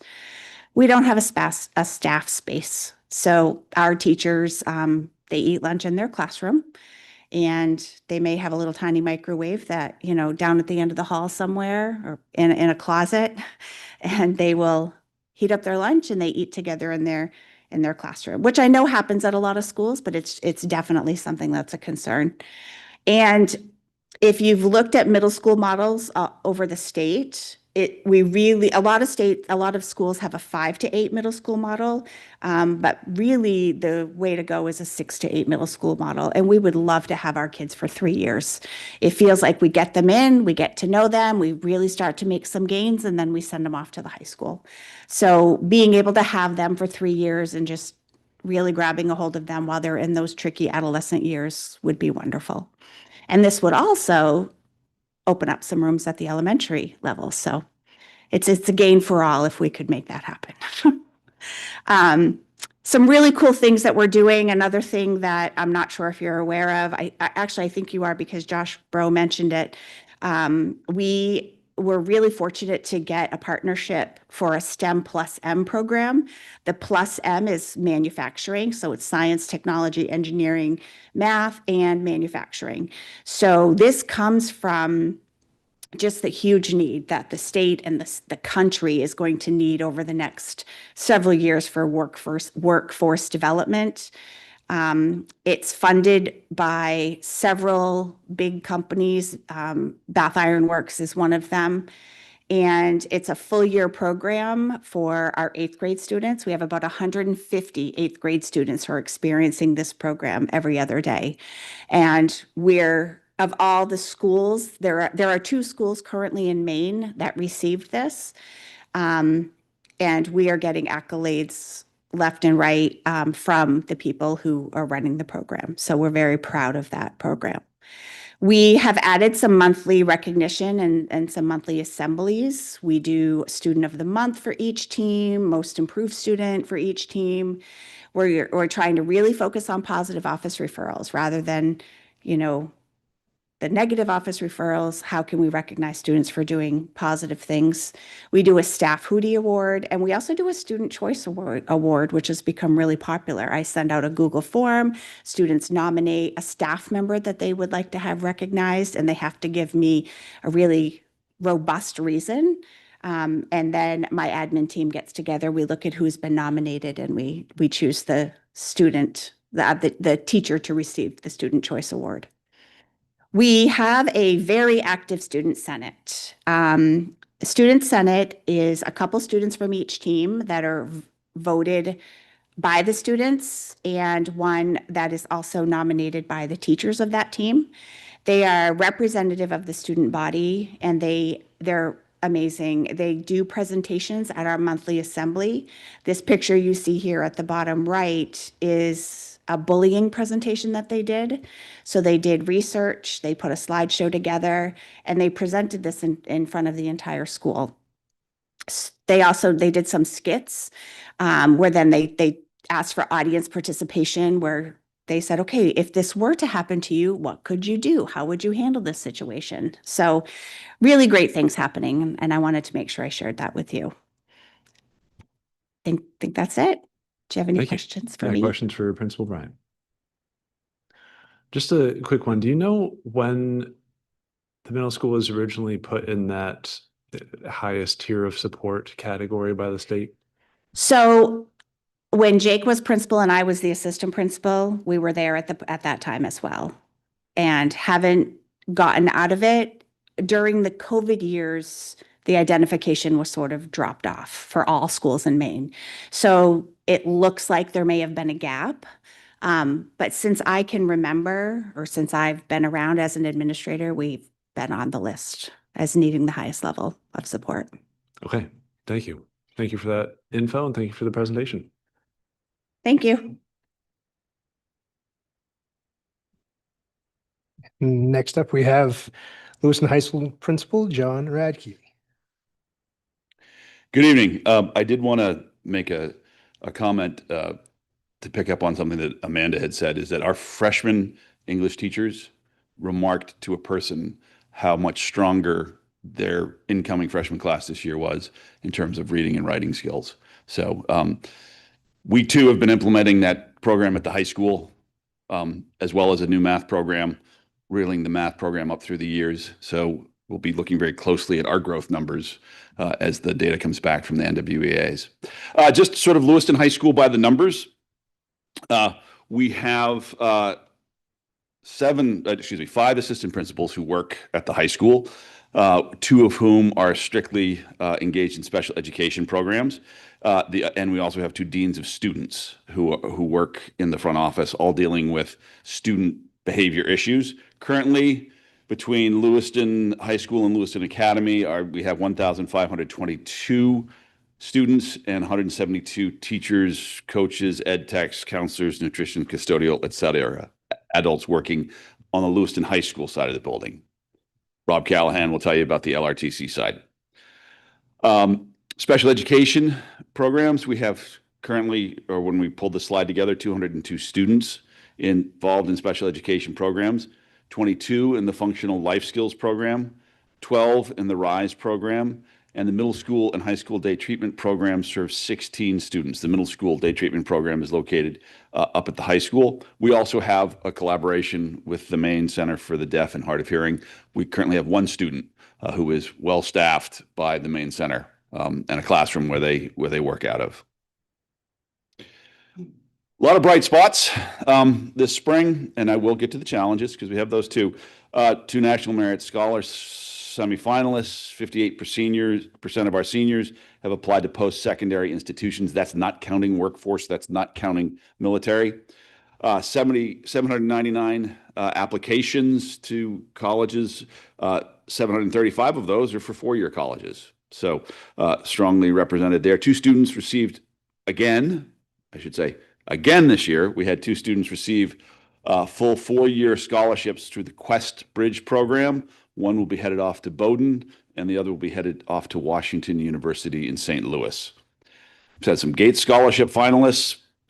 We brought back some chances to celebrate kids' achievements. You know, we spend so much time, grinding away on some of the challenging aspects of their behavior. So we've really worked hard to bring back quarterly celebration assemblies, getting the kids in the gymnasium, recognizing students of the month, recognizing kids who have done well. We also have instituted an award that we give out quarterly on any student who's never had an unexcused absence or a discipline referral.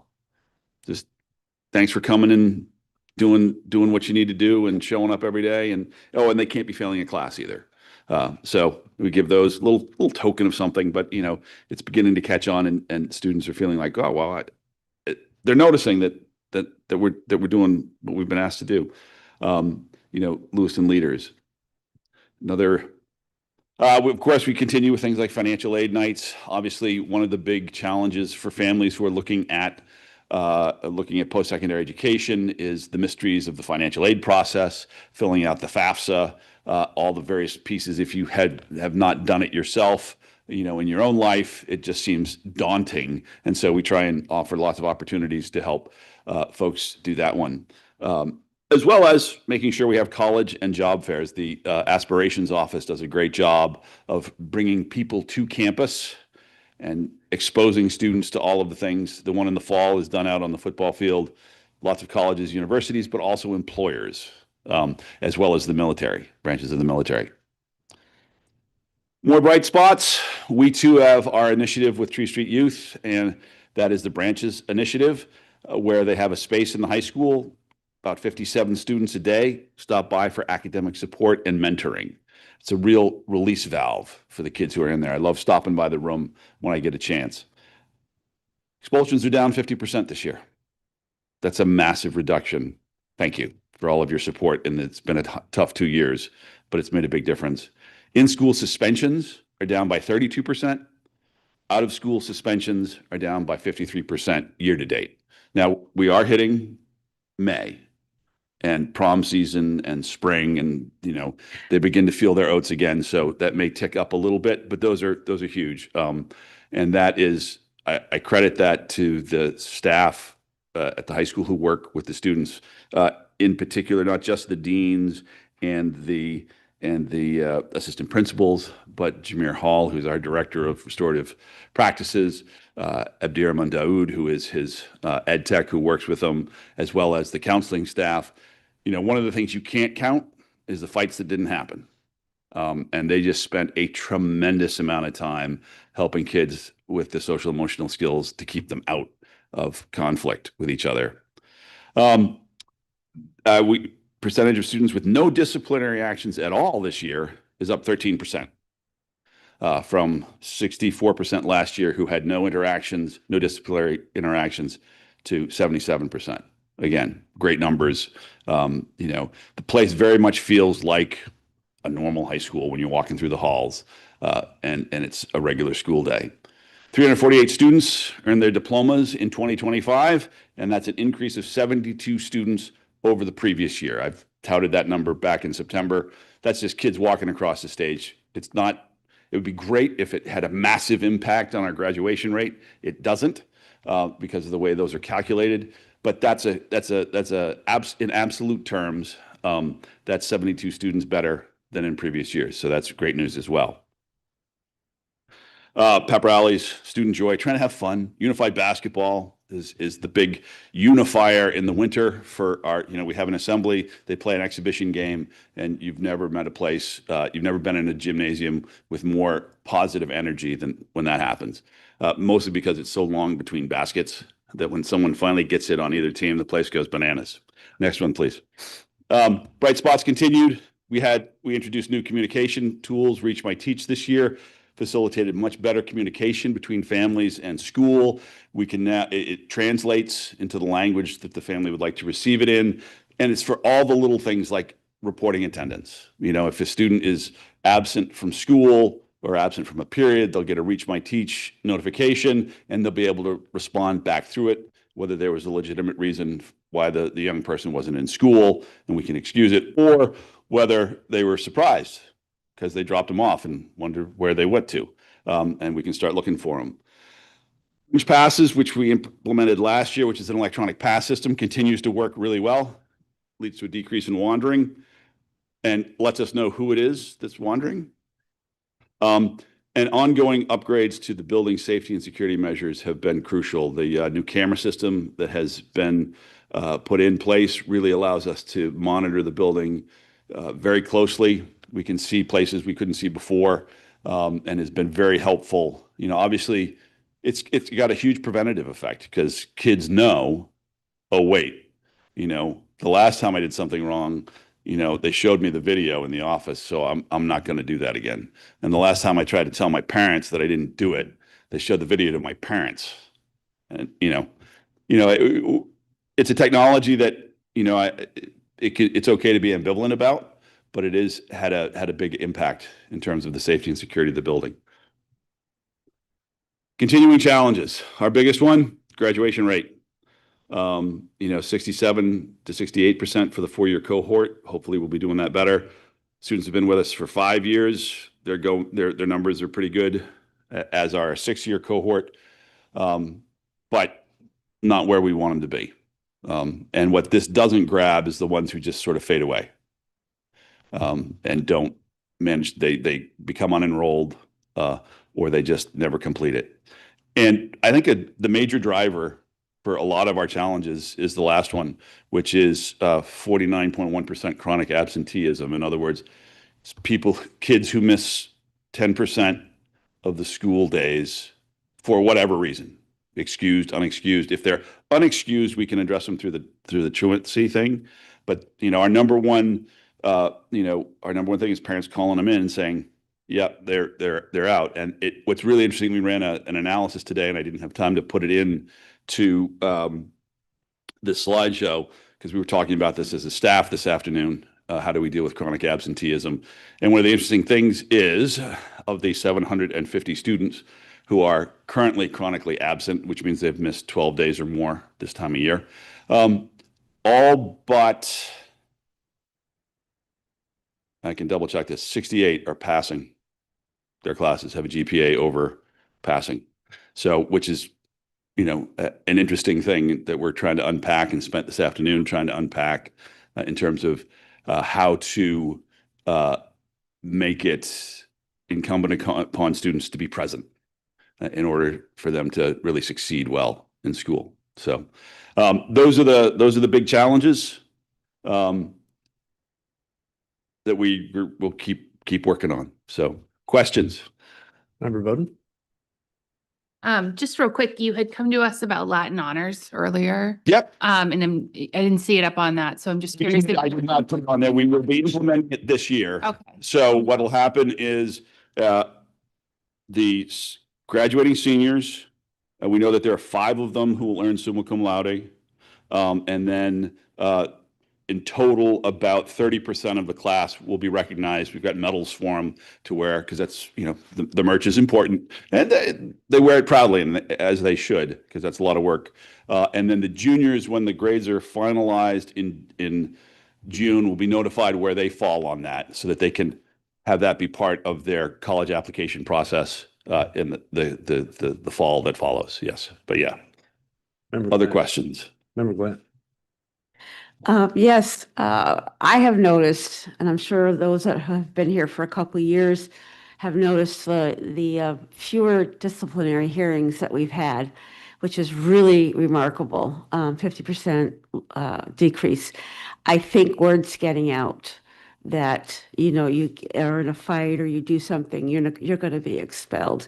So I think, and the videos that we see. So I'm very happy about that. So thank you. Yeah, well, I also think I have to hats off to the students, because they have built a culture where they're sick of it, and it's, most of them, as you've seen in some of the videos, when some fracas breaks out, they can't get far enough away from it fast enough and ignore it. And I think that has been a powerful, leveraging that peer pressure, like, not here, guys, just not here. We don't need it here, has been helpful. Yeah, Member Bowden. Sorry, one more thing. I think it's actually kind of fits with this, but the Reach My Teach that you've implemented, as a parent, I can tell you that it works. And I actually really appreciate it. Not just for the fact that, I'll get a notification your kid was absent on excuse today. Well, they weren't. So I'm able to reply and say why, but also I'm able to directly contact my children's teacher on there. And when you are a high school parent, a middle school parent, there's a level of disconnect that happens, from elementary school as your kids get older. you stop knowing who your kids' teachers are, you don't communicate with them regularly. So I do think that's been super helpful for parents and probably helps quite a bit. I mean, the chronic absenteeism number is very high. But I'm sure that it must help a little bit Yeah, in communication. Yeah. Absolutely. And what I would say about the chronic absenteeism is Lewiston is not alone. This is a huge problem across the state. I was talking with some former colleagues, and it's their number one problem that they have, that they're trying to figure out a way. Somehow the notion that school became optional got out there, and it's very tough to sort of claw that back. Member Jensen. Thank you, Mr. Chair. Regarding student involvement in extracurricular activities, over the last few years, would you say that it's remained kind of consistent, decreased, or increased? Do you have any? Great question. And if Jason Fuller were here, he could give you all the numbers. It has been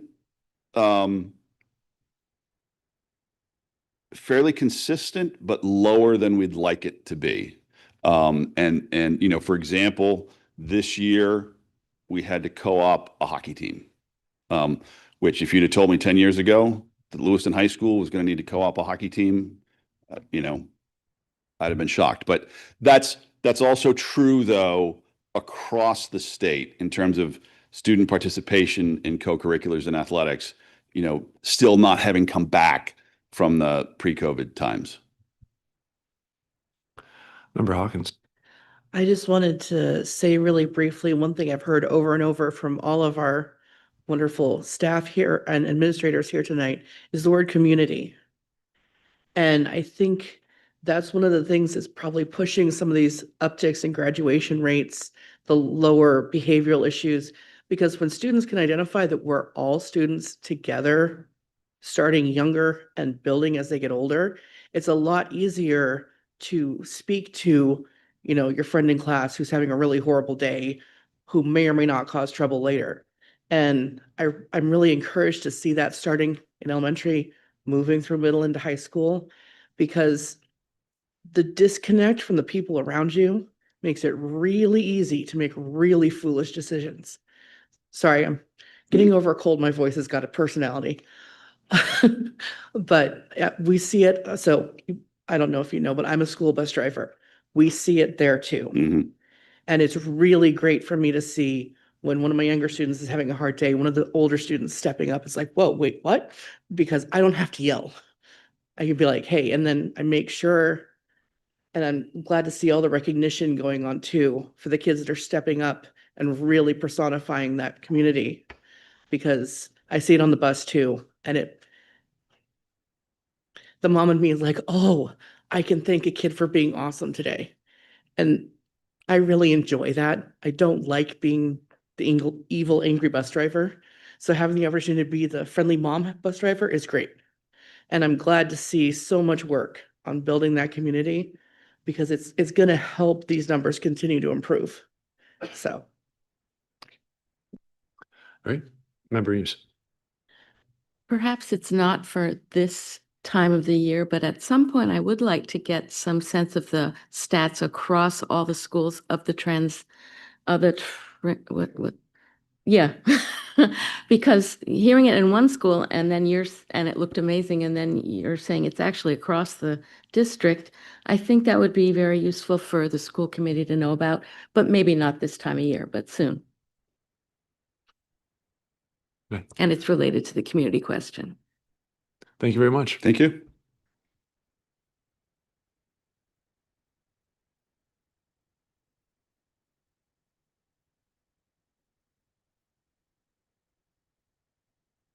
Hi there, Philip Johnston. I'm the Longley School Director, but I've put up this graphic because I actually work with 4 different collaborative partnerships that I've organized in an acronym so I can keep a track on all the ones I oversee. Branches, Rooted, OWL, and Next Step High are 4 different collaborations between this school district and Tree Street Youth. I have, which I'll hand out at the end just for viewing afterwards if you'd like. But Lewiston Public Schools and Tree Street co-authored a report this year called Taking the Next Step that details a decade worth of findings of collaborations and the data that we've seen through these different partnerships, and also gives insights on the philosophical underpinnings of all of this work. So I'll talk about some of the insights from that report in my presentation, but it's something that can be gleaned from later on, doesn't have to be the focus of this presentation. So Amanda alluded to our partnership with the middle school, and I want to emphasize that Branches and OWL are two middle school facing programs. The data there, those students remain in the Lewiston Public Schools data. So they're in the data sets around attendance and academic growth and all those different things. Our Branches program is a room in Lewiston Middle School. It's staffed by one teacher, which is actually, we sort of shifted a position working with Lewiston Middle School. It used to be two, now it's one, but we've been able to keep up the inputs for that. So as of January, 134 LMS students, so 18% of the population was able to engage in that room. And actually, while we're doing social emotional support and mentoring, we're also doing a lot of academic support as well.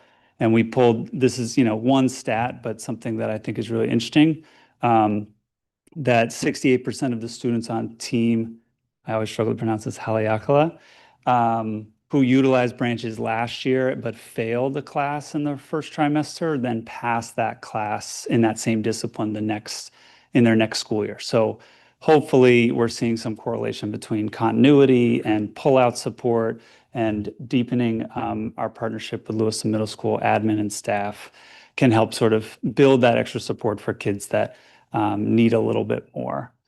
Our OWL program, that is, it's shifted this year. I want to emphasize that last year, it was almost like a pre-rooted model. So not students that have landed in rooted due to some disciplinary action, but okay, this is trending in maybe a negative direction. We need some sort of more intensive support. But this year, it's really been much more addressing students who are extremely chronically absent. And so while it's a small cohort analyzing their attendance this fall as compared to their last year at LMS, the average jump for those students is 16.5 percentage points higher than their previous year. So if you look at it just in total, we don't have enough students at 100% attendance that we want, but just like a growth percentile with math or reading scores, we're seeing some improvements. And that program has really started to focus on high school readiness. So we're keeping the students more, whereas last year there was a little bit more back and forth, recognizing that, an eighth grade student that needs let me slow down. An eighth grade student that needs this type of support really needs to start thinking about how am I getting ready for high school, not just how can I find a quick fix and get back to my team at the middle school. And we're also, we've worked recently with the middle school to add seventh graders because we know there's a need there. So we're in the process of onboarding 4 more of those friends to hopefully get them ready for their 8th grade year. But this is going to be a theme throughout all of these programs. We serve a lot of students who are McKinney-Vento, and we're seeing a lot of challenges with attendance around that. And the flexibility of our program and the partnerships is hopefully addressing that need. But those students are starting from a place of such a barrier to just doing regular school that's why I think these higher levels of support are needed. Go to the next slide. Rooted, I think that's a program folks on this committee are aware of, but it continues. I think it's in its 4th year now, maybe. Yeah, 4th year. 130 students since we started. There's been 34 actively engaged this year. We've returned 11 students through presentations to this committee that I think you've all been a part of. We take them on trips. We sort of deepen their sort of, think of it as like an adult bench of people who they can call on when times are hard. But this is one of the main findings of our report and our work with Tree Street, that students that kind of find our way to us, and this is true at Next Step 2, they're more in that I'm a youth attending school as compared to identify as a student. And I think why that's important is because if you're in the youth attending school framework, you're kind of like, I go to school when I can, I'll connect with my friends when I'm there. Maybe I'm cool with this teacher, maybe I'm not, but like, hey, I showed up. Like I made it late, but I still showed up. And that's where we're meeting them at. So I think our collaborations with the middle school and the high school and rooted, I think those students are the most disconnected from that student identity. We're trying to meet them there and bring them up to that student identity. But it's something I'm curious about for our whole district to think about. What I think these constraints force us to do is to work closer together across schools.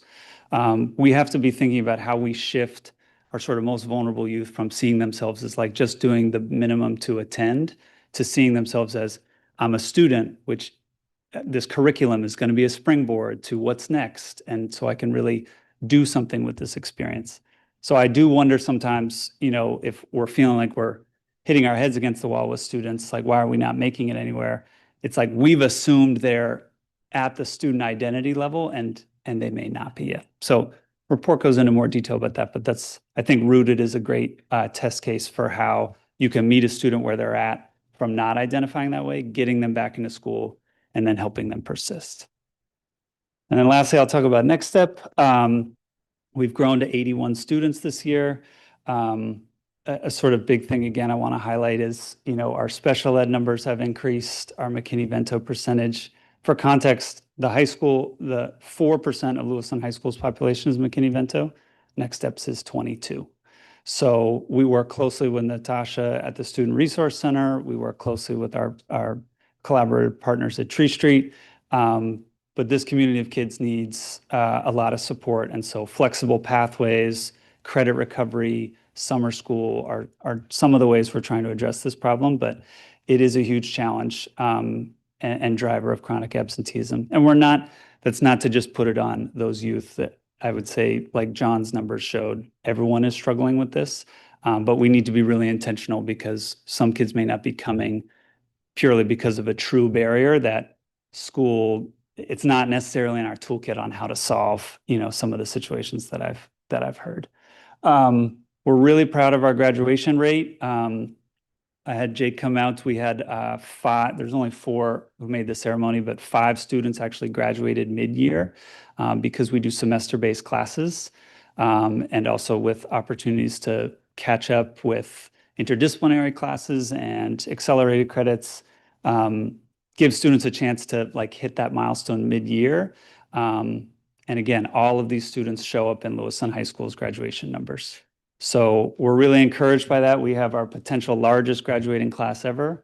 We have a big hill to climb to get them all there, but trying to be flexible about how we help students get the credits they need.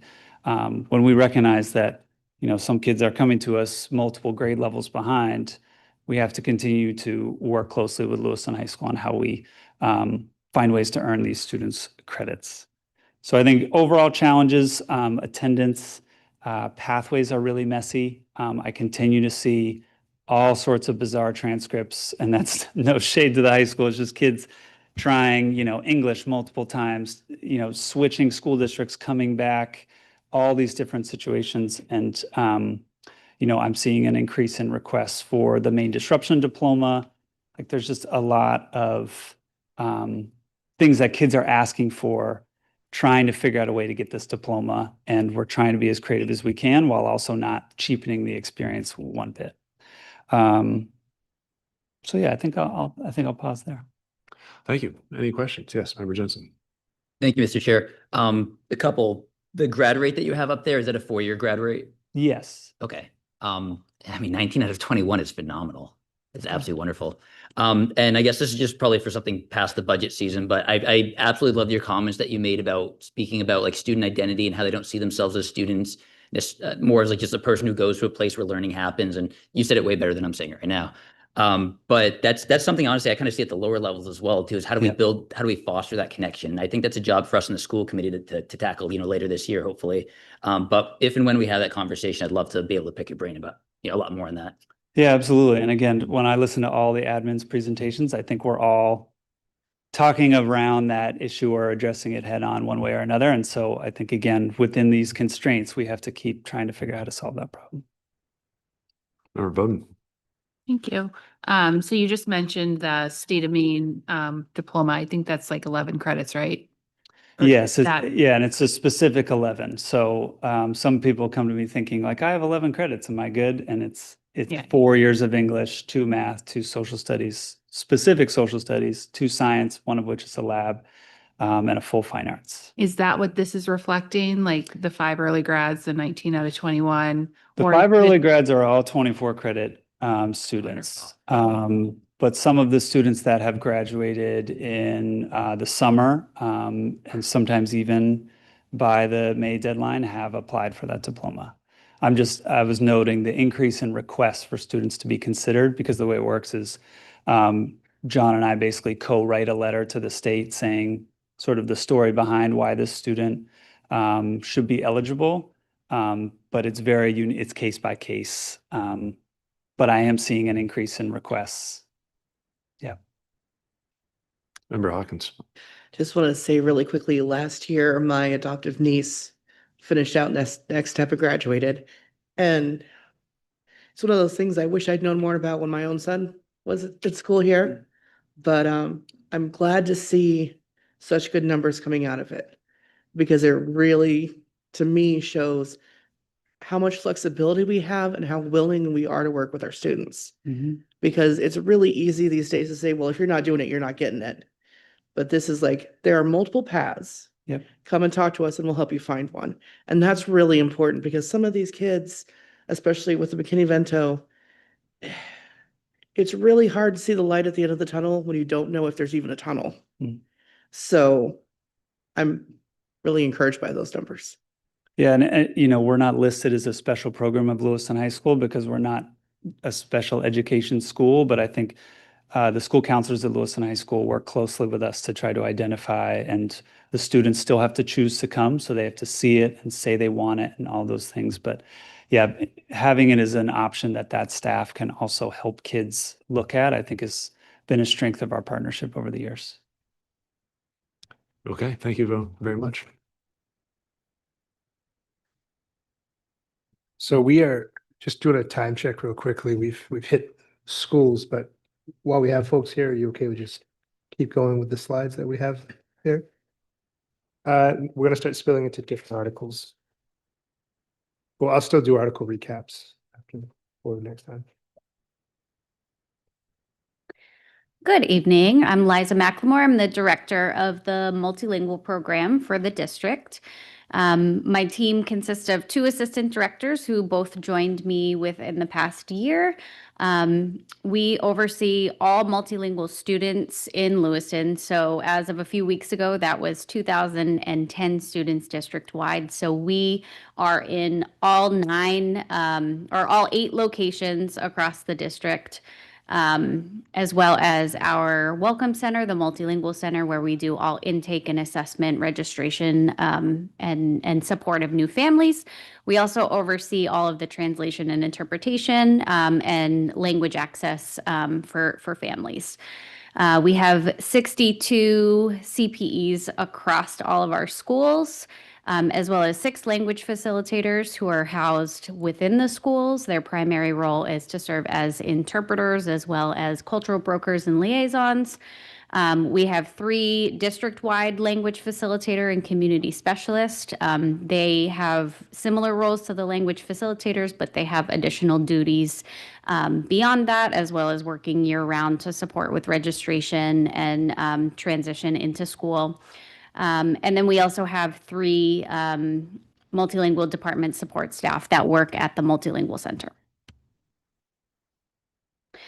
In Lewiston, we have 42 languages represented other than English, with our top languages being Somali, Portuguese, French, Arabic, Swahili, Spanish, and Kinyarwanda in that order.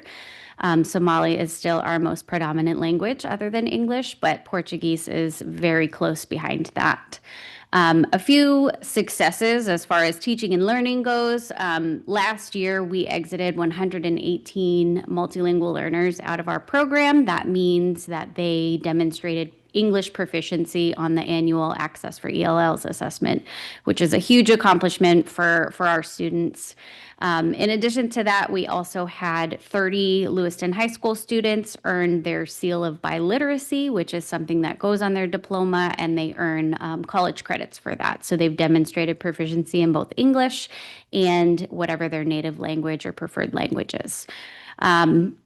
We, as of this year, 4 of our 7 schools, so Next Step is included in the high school's numbers when it comes to this data, but 4 of our 7 schools have a higher percentage of students who either met their annual access growth target, which is determined by the Maine Department of Education, or exited the program compared to the state average. So that's amazing for us. And we're also looking into the 3 schools that aren't at or above that state average to figure out why not, and providing some support there. But of those 4 that are higher than the state average, 3 of them are greater than 10% more. And then we do have 1 school that's more than 20% higher than the state average. So really exciting numbers there. And we're also really excited to get our data back this year to see hopefully continued progress in that. One big focus over the past few years has been improving language access. So what I mean by this is translation, interpretation, and really parent engagement of our multilingual families. We have spent a lot of time and energy on making sure that all of our communication with our families is accessible to the families. It is their civil right to receive information in a language that they understand. And so that's something that we've really stressed over the past few years. And I do want to stress that you'll see these numbers here and how much more, how much better we're doing at communicating with them in languages that they prefer. It is partially due to our increased enrollment, but I do really want to stress that these big number jumps that you're seeing, the 271%, is really due to us providing additional professional development, more support, more resources, and really better monitoring to make sure that we are meeting the needs of those families. And I think some of the schools would tell you that because of that, we're seeing more engagement with families, which is making a really big difference when it comes to the teaching and learning and just day-to-day with our students. A few other just successes as well as some challenges. We have, as you saw in the first slide, over the past few years, we continue to see growing numbers, which is something that's really exciting to us. We are more than willing to welcome any new student and new family into our district, but that does cause some challenges as well. So just this year alone, we've enrolled more than 400 students since July. And we've screened and identified, meaning we've identified them as multilingual students, 185 since September. So that's after the start of the school year. And those numbers only include the students that are still currently enrolled here. You heard earlier, somebody mentioned students moving between schools, but we also see that moving between districts. There are days where we'll register students, get them started, and then within a week, the families have moved to Auburn or to Portland or to Westbrook. And so we're constantly sharing students between districts as well, which is a challenge. Some positive things that we've really tried to expand our partnerships, student opportunities, and like I said, family engagement. Last summer, we partnered with 21st Century and offered a summer school for newcomer students at the lowest proficiency levels.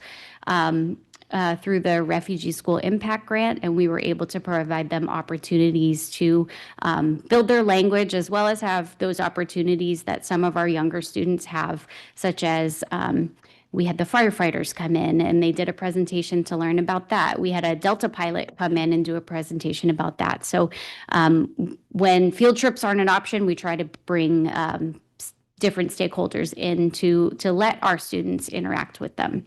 We had an information session with over 100 participants this year, meaning family participants, which is a great turnout for us. And then we've also started partnering with some of the local colleges and universities to get pre-service teachers to come in and shadow our students just to see what a day in the life is, and then hopefully see what amazing things we do here in Lewiston. And then hopefully one day they'll decide if we're hiring, which we usually are, that they'll come back and maybe work for us one day and give back to this community. We also continue to be recognized at the state and national level for promising practices. Next week, we have a university from Massachusetts coming and visiting our schools just to see some of the promising practices we're implementing for students who are duly identified, so multilingual and special education. I've been asked to present at national conferences about just our story and what we've done. I've been asked to present at different state conferences and groups. I get calls from people every week to ask, like, how do you do what you do? Some days I don't know the answer, but it's definitely a team effort. And just with that, some of the challenges, I already mentioned these. Growing enrollment means growing staffing needs. Our caseloads continue to increase, but we do everything we can to make sure that students receive the services that they're legally obligated to receive. Student mobility, we see it as at a district level, because when a multilingual student leaves one school and goes to another, we have to assign them a new case manager. There's a lot of paperwork that goes with that, so we are doing that daily at this point. And we just continue to see some space and facility limitations at some of our schools. We do have some elementary schools where our teachers are sharing classrooms, and there's a partition down the middle, which they make the best with what they have. But it does cause challenges, especially as our groups are getting larger and larger due to enrollment. So that's that. Thank you. Any questions? Just quickly, could you remind me how students are identified as needing the multilingual services? Yeah. So in the state of Maine, all students are required to fill out what's called a language use survey, which has 3 questions, essentially about what languages they're exposed to, what languages they understand, what languages they speak. If a language other than or in addition to, that's a key part there, in addition to English is listed, they're then referred to our office for screening. So with that, depending on their grade level, they're administered a language proficiency screener. And again, depending on the grade level, there are certain cutoffs. So there is a misconception out there that, if I speak a language other than English, or my family speaks a language other than English, I'm automatically identified. But that just kind of flags them for the assessment, and the assessment is what identifies them. Thank you. Okay. Thank you very much for the presentation. Thank you.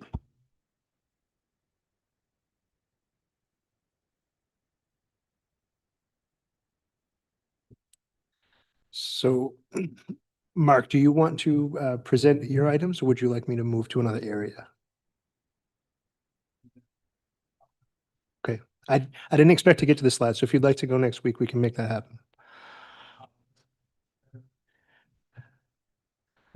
If it's 5 minutes, let's do it now. Thank you.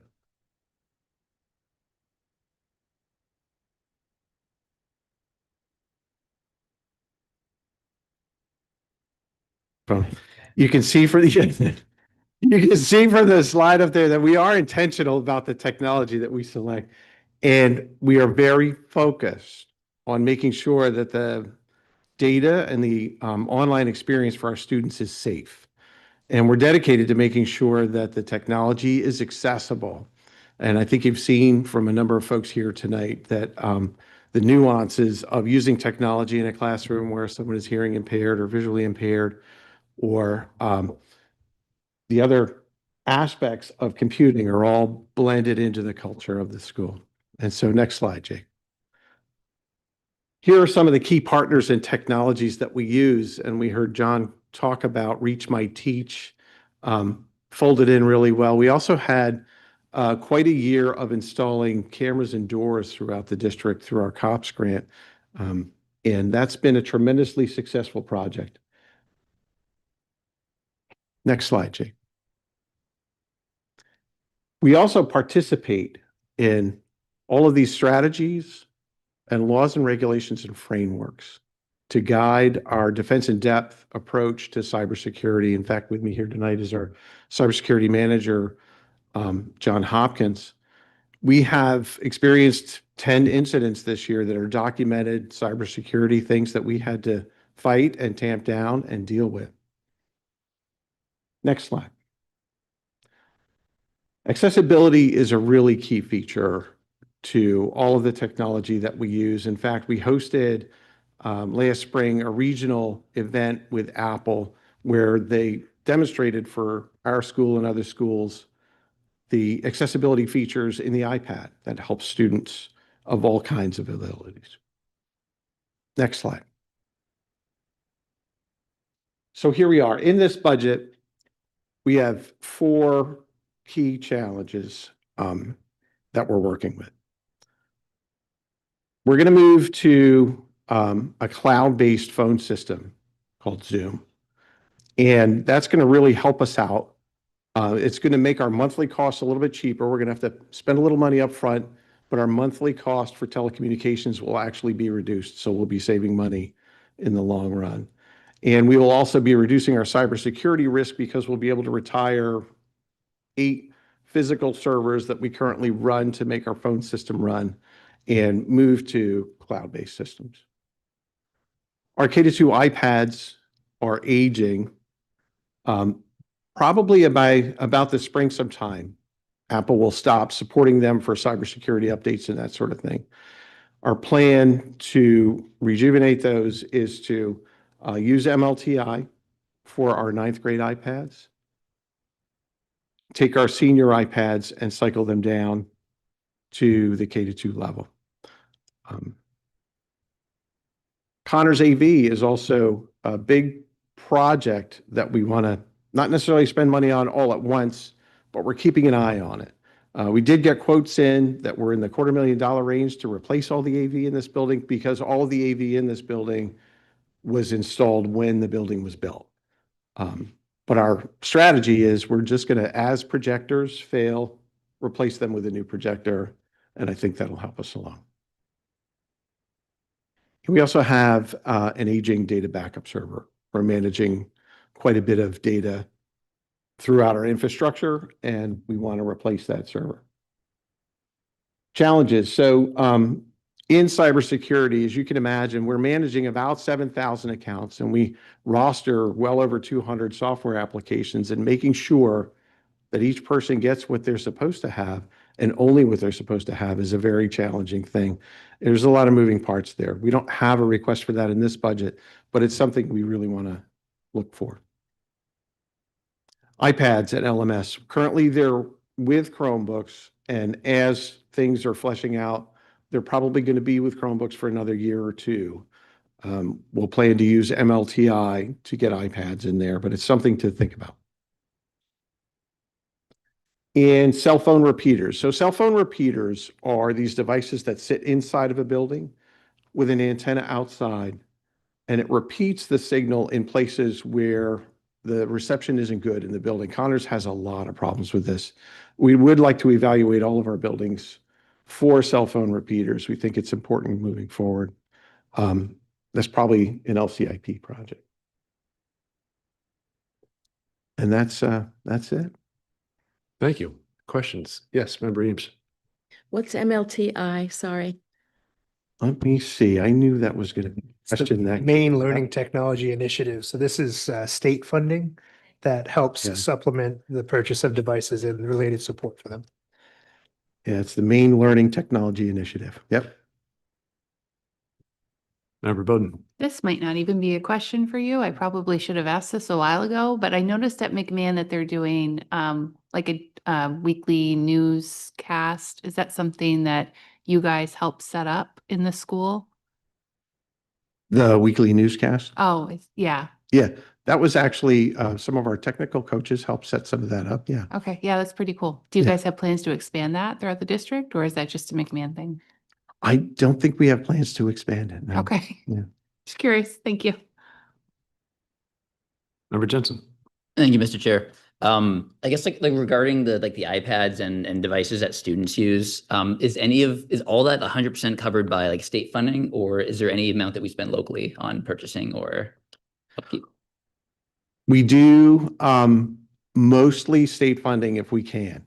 So MLTI helps us cycle through each year, but we do strategically buy locally. So for instance, this year under Article 1, we have in the budget to pick up another 100 iPads. As you can imagine, they get some wear and tear in a school environment, so screens break, things happen. Do we have a dollar amount by chance? For this budget? Yes. Let's see. Let me grab that. And Mark, if you need a minute for that, that's fine. We can get that back to them. No, that was Article 1. So to pick up 100 iPads is about $50,000. Yeah. Okay, thank you very much. Thank you.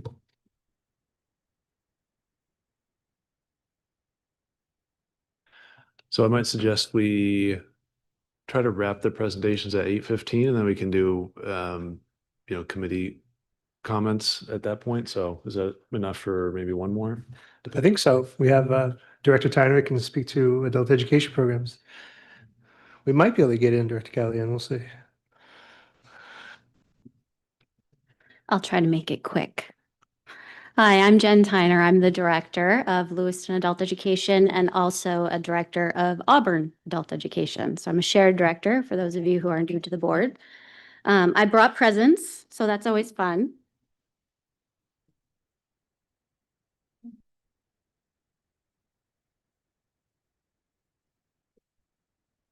So in Lewiston, I am 65% of my time is dedicated to the Lewiston program. I also have an assistant director who is Razel Ward, who unfortunately could not be here this evening, but some of you may know Razel. Wanted to share just a little snapshot of our demographics. When I put these slides together, it was back in February. So at that time, we had total for our academic programs and workforce, about 1,200 students. And then when you put in the enrichment students, that brought our total up to about 1,500 students. And that's for this year. The brochure that you're looking at, I'm very proud of. It is, I mentioned when I spoke with you last that we had gone to a different printer, one that made the brochure look, I think, more professional. It moved away from newsprint more to different quality of printing. And in the past, we've always done, since we started doing the brochure together with the Lewiston and Auburn jointly, we'd done a flipped cover so that Lewiston would be on one side and Auburn would be on the other. And it always felt a little bit like we would rotate, like who got the real like front cover, and then you'd switch to the Auburn side. But surprisingly, people were still very confused by the organization of that. And when you got to the middle section, it felt a little bit confusing, like, is this Lewiston or is this Auburn? So we decided after collecting some feedback that we were gonna go forward with one design, one cover, showing the synergy between the two programs, which I think is really important in adult learning. Because we are structured a little bit differently than K-12, and we do a lot, not just as a Lewiston and Auburn program, but also as a whole hub, regionally with other partners in adult education programs throughout Androscoggin and Oxford counties. We really just wanted to move in that direction. We've received a lot of positive feedback. So I hope that you have had an opportunity to look at the brochure, but that features all of our enrichment programs as well as a section on workforce opportunities, although those do evolve and change each month. So, it's important to reach out to the adult education program to see what opportunities are coming up. And as well as our academic programs, which are always ongoing. So our programs operate year-round, and we're open Monday through Friday, and we are open 3 evenings a week, so Tuesday, Wednesday, and Thursday nights in Lewiston. Next slide. So our bright spot, of course, is our learners. And I always like to talk a little bit about the different types of programming that we run. And I thought this time around, the best way to showcase that is really by showing you some pictures. So the pictures really do illustrate the breadth of our programming. You can see from the pictures that we have a whole slew of academic programs. So we serve learners who are learning English at the very foundational level. So they come in as pre-literate. And we can serve those individuals all through the multilingual ESL classes to adult basic education, to adult secondary education, so they can get their high school completion, either through an adult diploma or through the high set. And then we also can work with them to do main college and career access programming and workforce programming. So it's the whole breadth of programming based on what the learner has identified as their goals. So it's very individualized. It's very driven by what the student wants to do next. The workforce programs that you can see represented here, we have quite a few. We have healthcare pathways that you can see there, the Trades Academy, we have Teller Academy. You can see the picture where we have 6 students holding up certificates.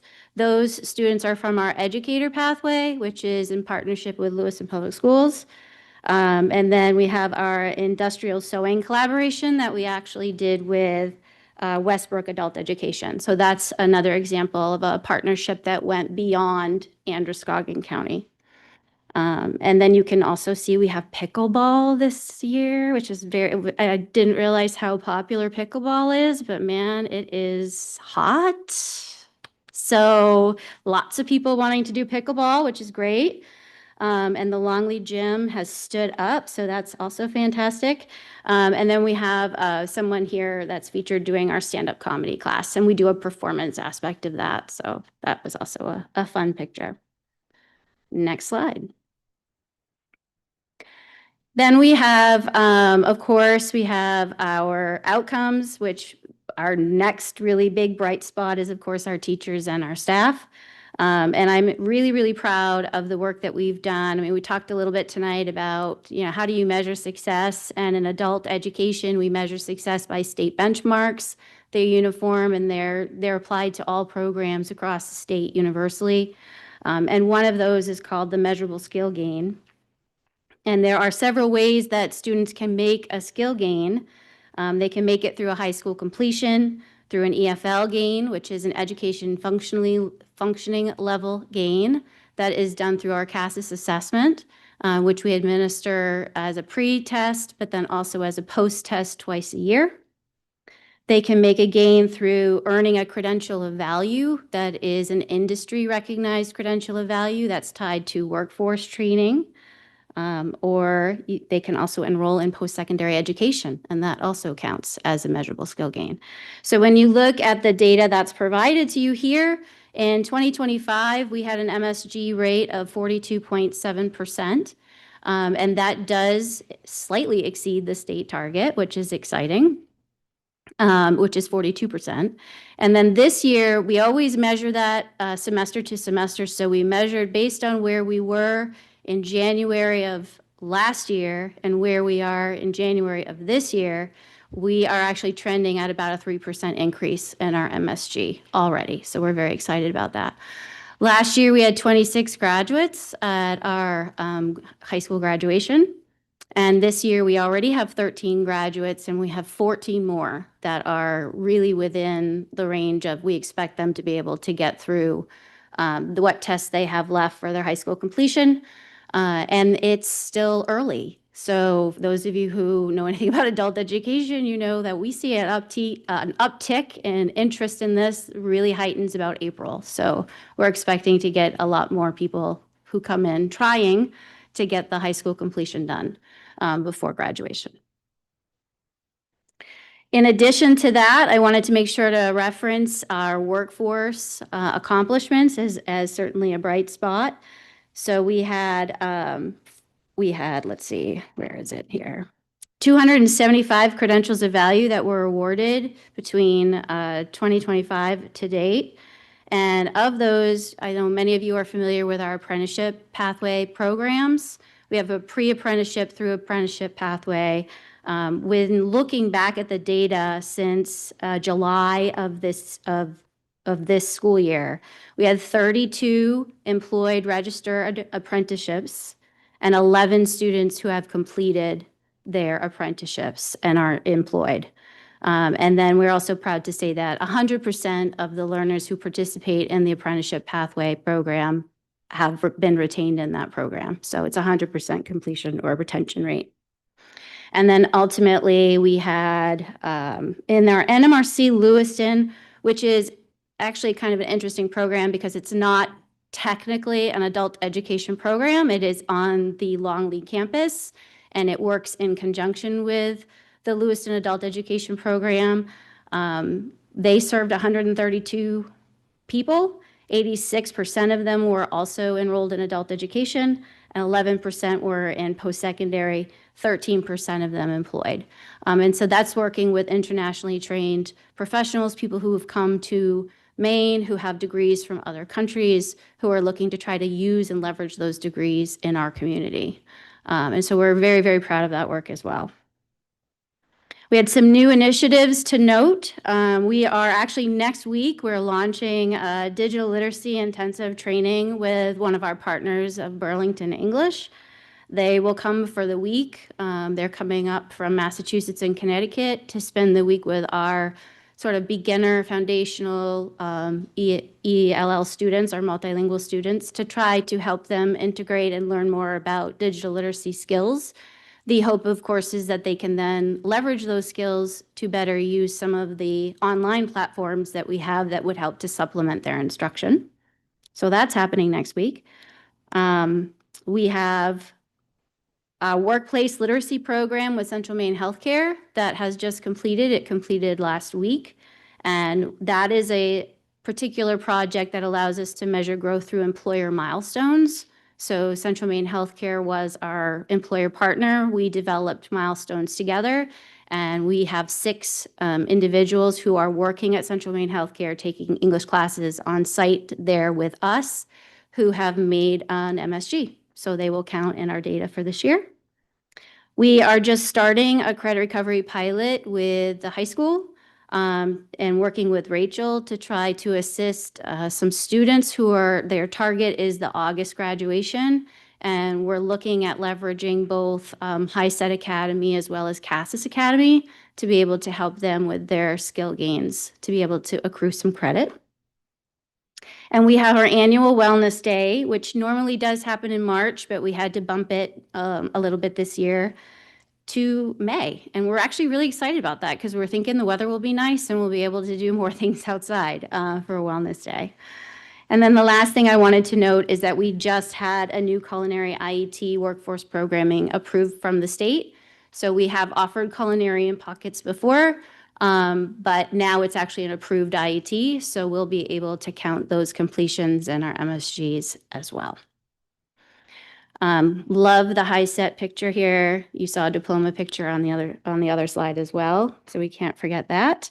And some of the challenges I wanted to make sure to note, data match it's actually a bright spot, but it's also a challenge. I've talked with you folks about the data match before, how much of a struggle it has been. It's one of the benchmarks that we are evaluated by the state. It's really difficult sometimes for us to manage that with the influx and the comings and goings of students as they come and exit the program. And some of our learners are not eligible for Social Security numbers yet, which is how they actually measure the data match. But we have made a lot of effort. The state actually changed the rate that they were looking at from 90% to 75%, and we have not yet met 75%, but we have come a lot closer to the target. So very, very proud of my team for doing that. And then ultimately some other issues. We have grant funds that are coming to an end. The NMRC Lewiston funding is coming to an end in June, and then we're waiting on word about our apprenticeship pathways. Those are also that money, that grant ends in September. So we are hopeful that there'll be continuation of funding or more grants available that we can apply for, but those are programs that are currently grant funded. And then ultimately, we've had some shifts in enrollment. And so that has led to some need for program adjustments. And so while that is, I still think of challenges as bright spots, I guess, but I look at it and say there's an opportunity for us to adapt our programming. Adult education has to be responsive to the community needs in real time. And so in real time, what we're seeing is that our multilingual enrollments have come down. You can see from the slide that last year at this time, we had quite a few more students who are in our multilingual programming. There's lots of ways to think about that. I think we've had fewer students coming into the program. There's been immigration changes overall that I think have impacted new people coming into the state. We've had more people who've worked through the program and have exited because they've made the appropriate gains and they are now employed. So challenge, but also a bright spot. And so as we think about what comes next in the program, I think we are looking at how do we redesign the multilingual classes that we do have so that we can broaden the intensity of instruction that we provide. One of the things we had to do when we doubled in size without adding any additional capacity for teaching was we had to reduce the number of hours that we were able to provide instruction for each course. And so we're hoping that as we start in the summer, that we'll be able to reevaluate that and add back hours of instruction at each level. So students will be coming to school more than 4 hours a week, but closer to 6 to 8 hours a week in those classes. And then ultimately, we're looking at our high set enrollments have gone up and more youth have expressed interest in workforce training programs. So we're also looking forward to the opportunity to be able to develop more of those in the coming year. Thank you. Questions for Director Tyner? Oh, okay. Member Hawkins. I just want to say really quickly, as someone who was the first in my family to hold an associate's degree, I attribute a lot of it to the adult ed program because I had a 13-year gap between high school and going back to college. I had a lot of catch-up work to do, and the CAS has helped figure out where I needed to start. But I wouldn't have gotten there without adult ed. So I'm glad to see so much work continuing. I want my voice back. The frog needs to die. Thank you. Okay, thank you very much. Thank you. So for the committee to consider, we have the last presentation we have is for LRTC. I think it might be best to just get that done, and then we can wrap up these presentations. So if the director is up for it, I think we can get through that in hopefully the next 10 minutes or so, and then go around the horn and wrap up the meeting.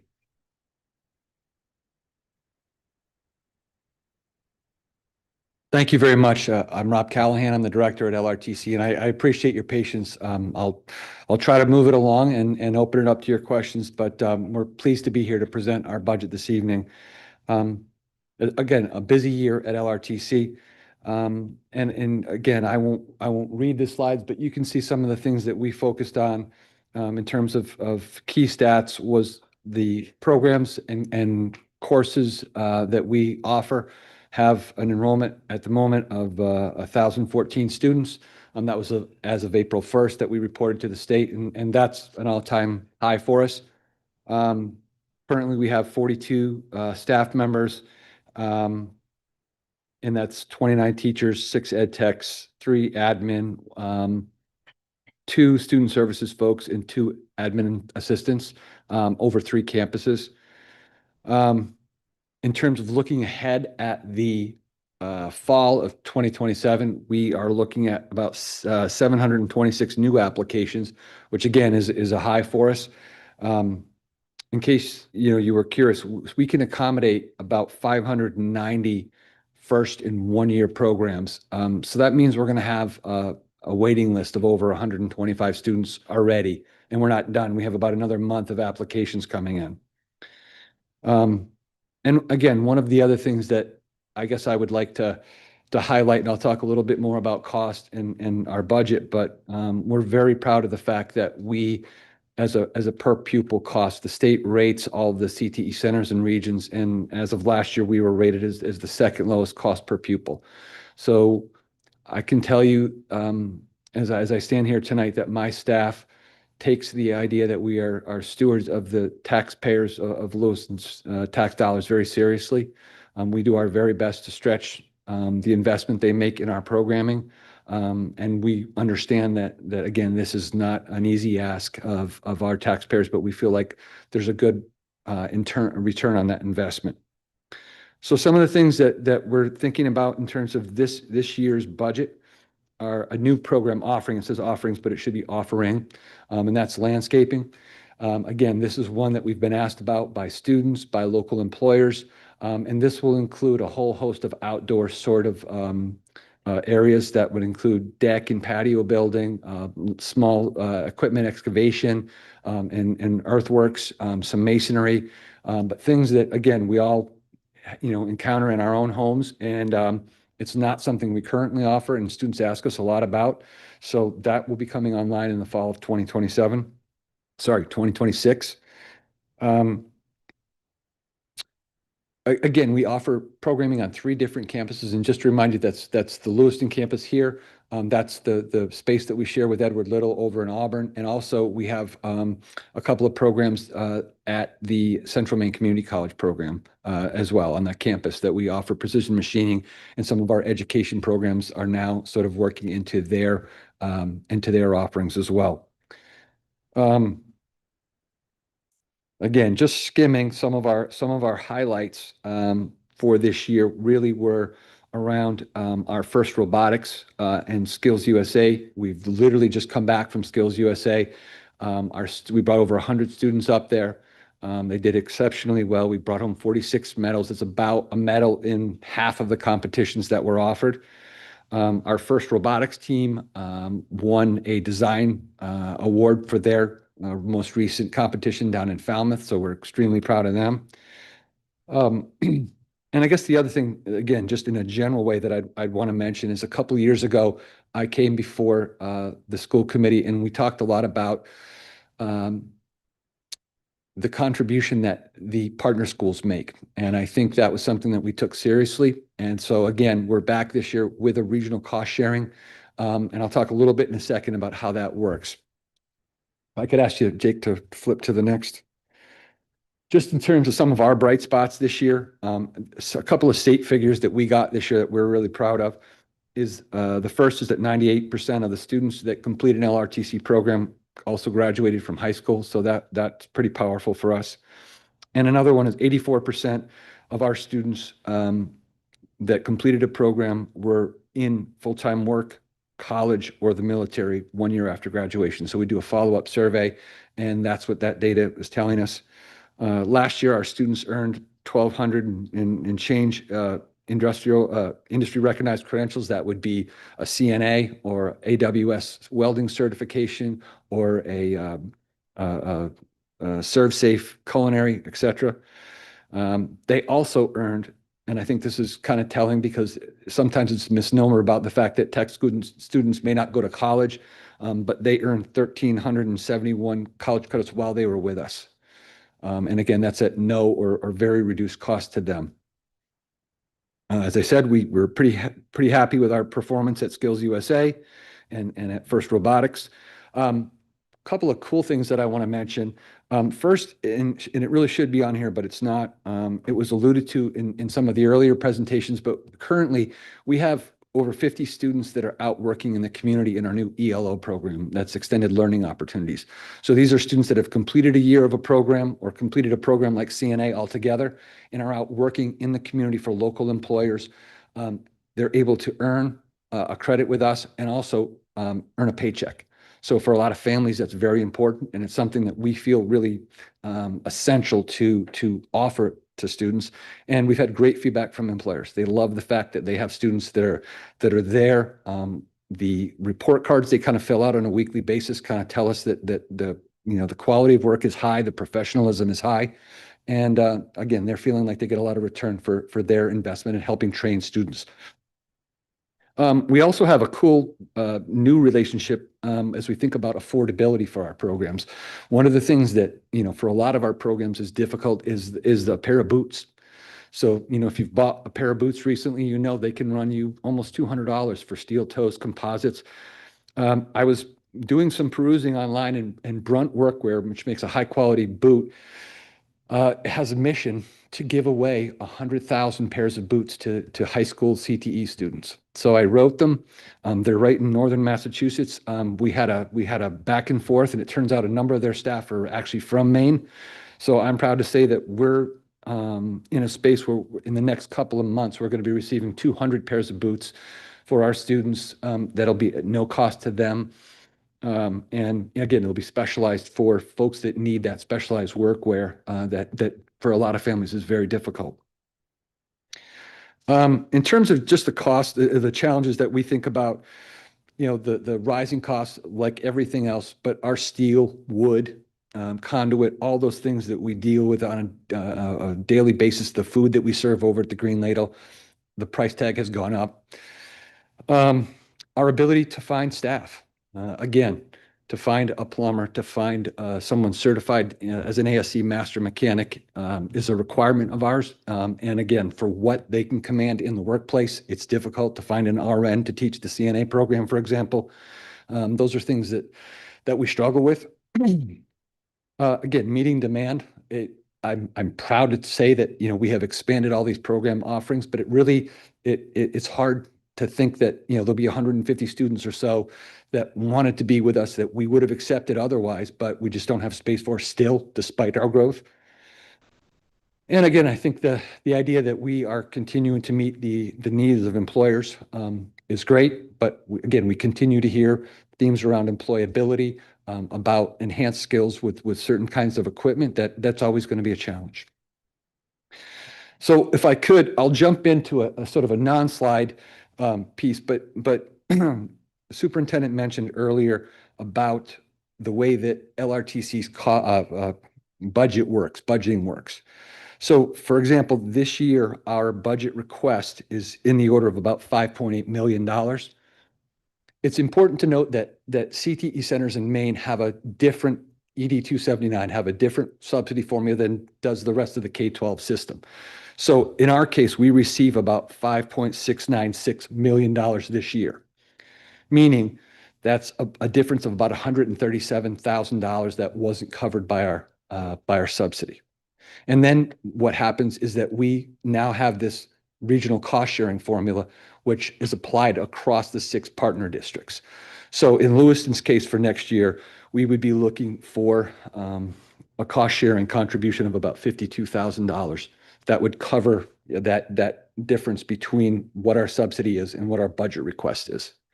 Again, Auburn is about $31,000. Poland, Oak Hill, Levitt, and Lisbon are about $13,500.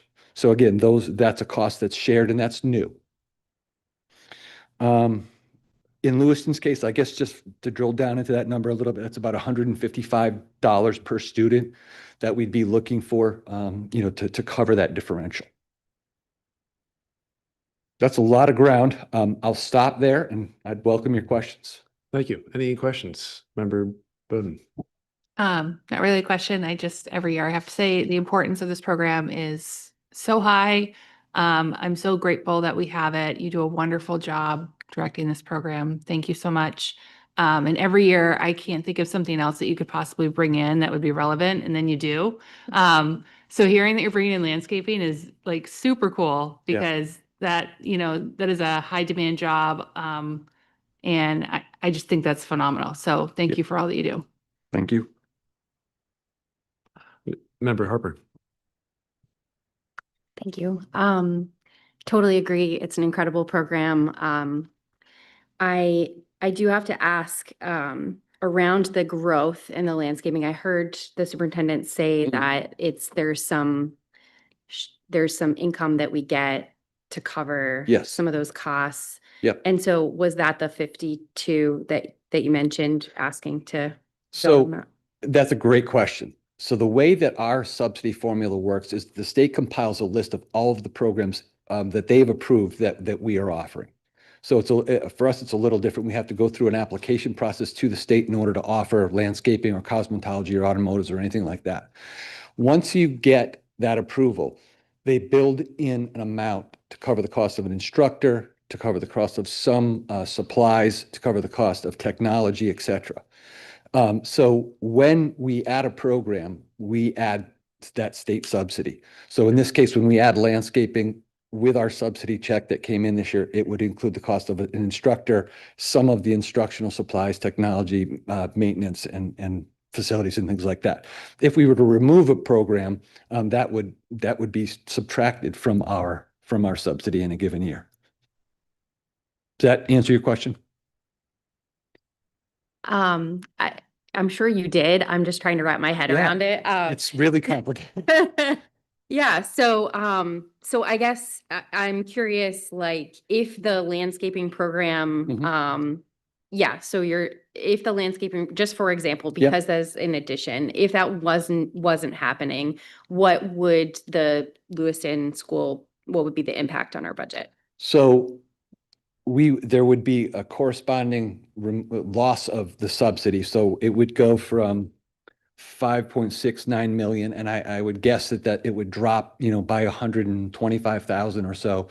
So there would be some decrease in that $52,000 request, but I would say probably not by much. In other words, I guess another way to say it would be most of the program is covered in that subsidy. Not always. There's some differential in salary. And I guess one other thing that's important to note is that equipment is not covered in that. We go out and look for equipment partnerships with local businesses, and we've already begun that process to try to get as much in-kind donations and grant funding as we can to cover the equipment. Member Reeves. Related to that, and thank you, of course. Related to that, is our subsidy for your part of the program comparable, like 70% to the general LPS, or is it at a very different scale? So I'll jump in. The funding for that section of CTE has its own separate formula structure.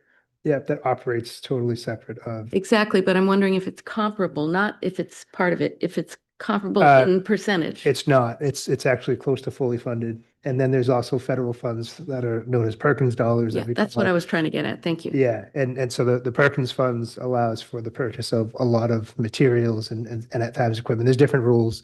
Rob has also chased some grants and bonds that have been beneficial, but the state does a very good job funding CT programs. But they also will remove the funding if it's not used in programs. So it's one of those catch-22s. I sometimes sit with Rob and say, I want to just cut here, but I also know that we will just lose subsidy and also opportunity at the same time. I love your question because I wish the school funding in general functioned like the CT funding. And I also wish there was a fund similar to the Perkins funding that would allow for instructional opportunities with equipment and supplies that is not afforded and cannot be used in regular instruction. Okay, thank you very much. And I look forward to hearing more about the Skills USA winners at a future meeting. I would just very quickly. So we have a number of gold medalists that will be back in front of you to talk about the trip they're going to be taking to the National Leadership Conference in Atlanta in June. So we look forward to sharing that out. That we have some incredible young folks from our 6 districts, and that's an exciting piece. So great. Yeah, we talked about that more. Yeah, okay. Okay, so that is it for presentations, and we'll start getting to, or before we close the meeting though, as I mentioned it, I think it'd be good just to set up the next meetings if we could just go around the horn. If members have information requests beyond what has already been made, as well as I think if you have any specific concerns or ideas related to the superintendent's budget, I don't think we'll use this time to, really debate in full the budget proposal, but I think just, ideas, concerns you want to get out there to set up next week's conversation. So I might suggest we just go around, if that's okay. Obviously, you don't have to say anything, but Councilor Harriman, if you have anything to add, and then we can go around. I don't have any specifics right now, but I will follow up by email if I think of anything. Okay, Member Glad? As I mentioned before, I would really like to see where schools are in their reading and mathematics or literacy and math goals. how are we measuring that? We don't know anything about, how the schools are doing.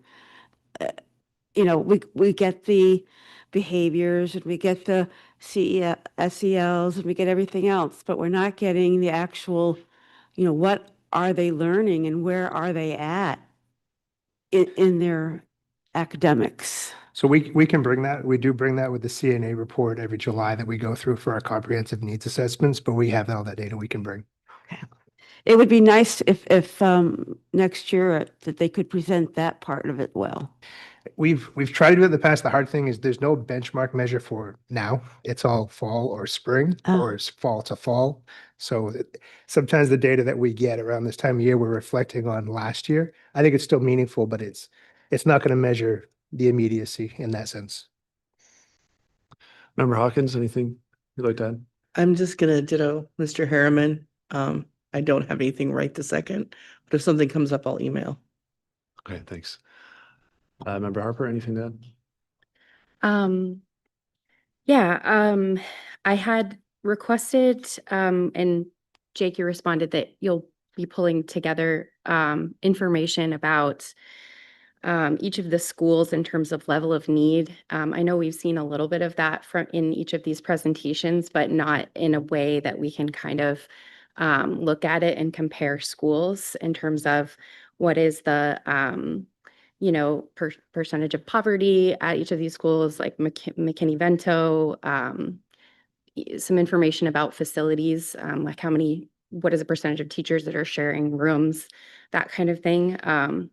Can I just clarify? So it sounds like demographics, teacher ratios, facilities needs. I just want to know what I'm trying to get back to specifically. Yeah, I put a list in the email that I sent you. So all of those things, and I can re-forward it. But also, I think that I would echo Member Gallant's request. Also to just look where schools are, and I know it's hard to compare apples to apples sometimes, but just to how are schools doing. And I'll also add to that request when I re-forward it. I'm curious if all the elementary schools, actually, I'm curious about all the schools if they have the MTSS multi-tiered system of support. They don't. Okay. And so I'm curious which schools have that and how many of those students, what is the percentage of behavior support they're getting on those teams and the percentage of academic support, if that makes sense, for each school. I think because I'm concerned with, because I think particularly with elementary schools, but I also, we want to look at all the schools, but, just thinking about equity and what, the different schools need, instead of sort of equality where we're sort of giving each school this one student support specialist. So anyway, that's my concern.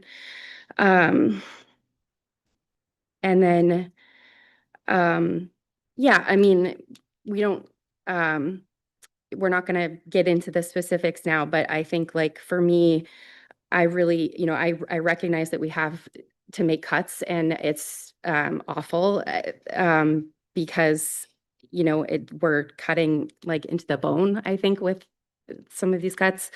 But just thinking about what is our baseline for school safety? What is a baseline of education that we need to maintain? And thinking about what is going to make a difference for staff retention, because I know that that's also going to add costs if we end up having staff turnover because of just cuts that impact school safety, for example. I don't know that I have a data set that will reflect. No, I'm actually, retention if we make reductions. sorry, I'm not asking for the data on that. I'm actually just saying for the rest of the committee for my thought. Sorry to not make a delineation. I'm just making a note. And I'm like, I don't know how I would do that. No, totally. So anyway, that's all I wanted to say of yeah. Thank you. Member Eames, anything you'd like to add? I'd like to echo what Member Harper said. And also on the line of academic improvement, it's wonderful that the middle school has achieved well, I guess avoided the designation of a failing school and become a successful school. That's great. I am curious though, and if this is dangerous, let me know. Does that mean we're losing funding because we are successful? Yes. Yeah, so that is one of those perverse incentives in this world that this whole structure of school budgeting is revealing. Thank you. Member Bowden? Thanks. So I don't have anything for the superintendent, but just for the rest of the committee and the public, I just, we're all emotionally invested. We're all school committee members. We're all involved. And we've seen all of the things come through with this budget presentation so far. But I also just have to remind everybody, we're also taxpayers. And, we're talking $1,000 increases coming up next month to people's property tax bills, probably including my own. And so as much as I'd love to keep all these positions and keep all these people, I just want to make sure we're staying mindful of the fact that we are representing taxpayers in the city and constituents, as well as the students and the teachers. So we have some tough decisions to make. Thank you. Member Jensen? Thank you, Mr. Chair. The only thing I'd have for the parking lot for future discussion, one-to-one technology use just in the elementary schools. Don't want to touch it. Anything above that, if I had a magic wand, we would not use iPads in the elementary schools. I get that they're a necessity for a lot of the things that we have to do. I would rather just go by using carts and sharing them than having each one-to-one. Maybe that's conversation for, us down the road too. But I'd like to see what kind of budget impact we could, money we could save by making some changes there. Thank you. Okay, thank you. The only thing I'd like to add for now, I think, is just with the staff reductions, there's a lot of these that I appreciate are done in consideration of how to not just cut the positions, but how to restructure how the district handles that type of work, which I appreciate. And I think there's probably more to learn about each of those. I will just say one that just not having a librarian at the middle school or high school, and I'll admit this is just a gut reaction, feels somewhere between strange and wrong to me.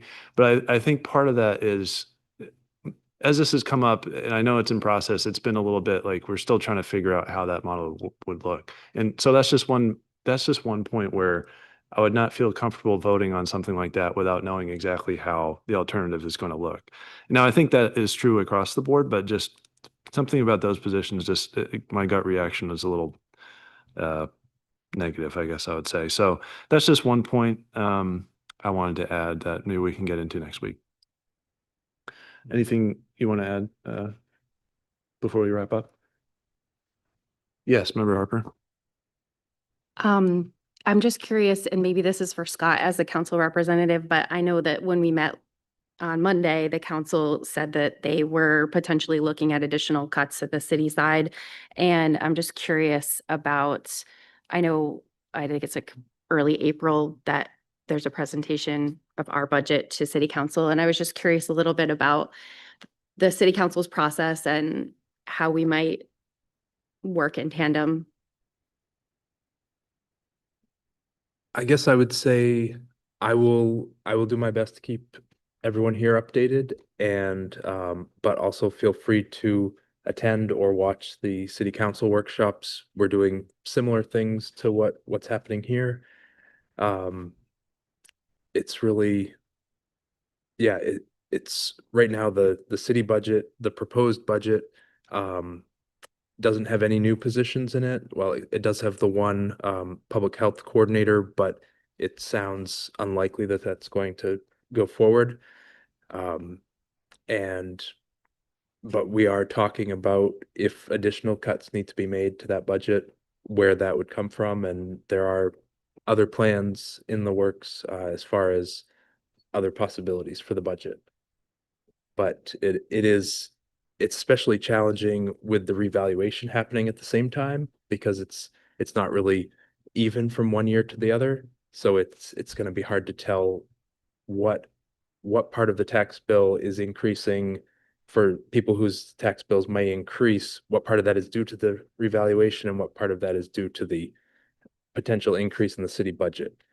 So, yeah, I guess I will do my best to keep everybody here updated, and feel free to reach out to me with any more specific questions. Were you going to add information to that? Just that on May 5th, which is an important date, the last budget public hearing, the intent, if all goes as well, is to adopt the city, the school, utility, special revenue, CDBG, all of those budgets on that same night. So if that happens for city, their budget process as far as those items are concerned is done. And then the week later, we have the referendum. I am curious, Councilor Harmon, do you know when there's a breakout of the taxes, will it say how much is school, how much is city? Because I know at one point there was, but I didn't know with the change if that would be included. Yeah, usually that is included. The one variable this year is that we haven't quite settled on a mill rate. I suppose that's true for every year, but it's different this year where it's going to be dropping so significantly. I think the number that we've been using right now is $19, and it's either 68 cents or 78 cents. But that's still kind of fluid. Member Bowden, you had a hand? Yeah, I don't want to get too far into the weeds, but I just wanted to say to Councilor Harriman as well, after listening to the council at our meeting on Monday and the city administrator say that he's not cutting any positions, but he's cutting $4.1 million.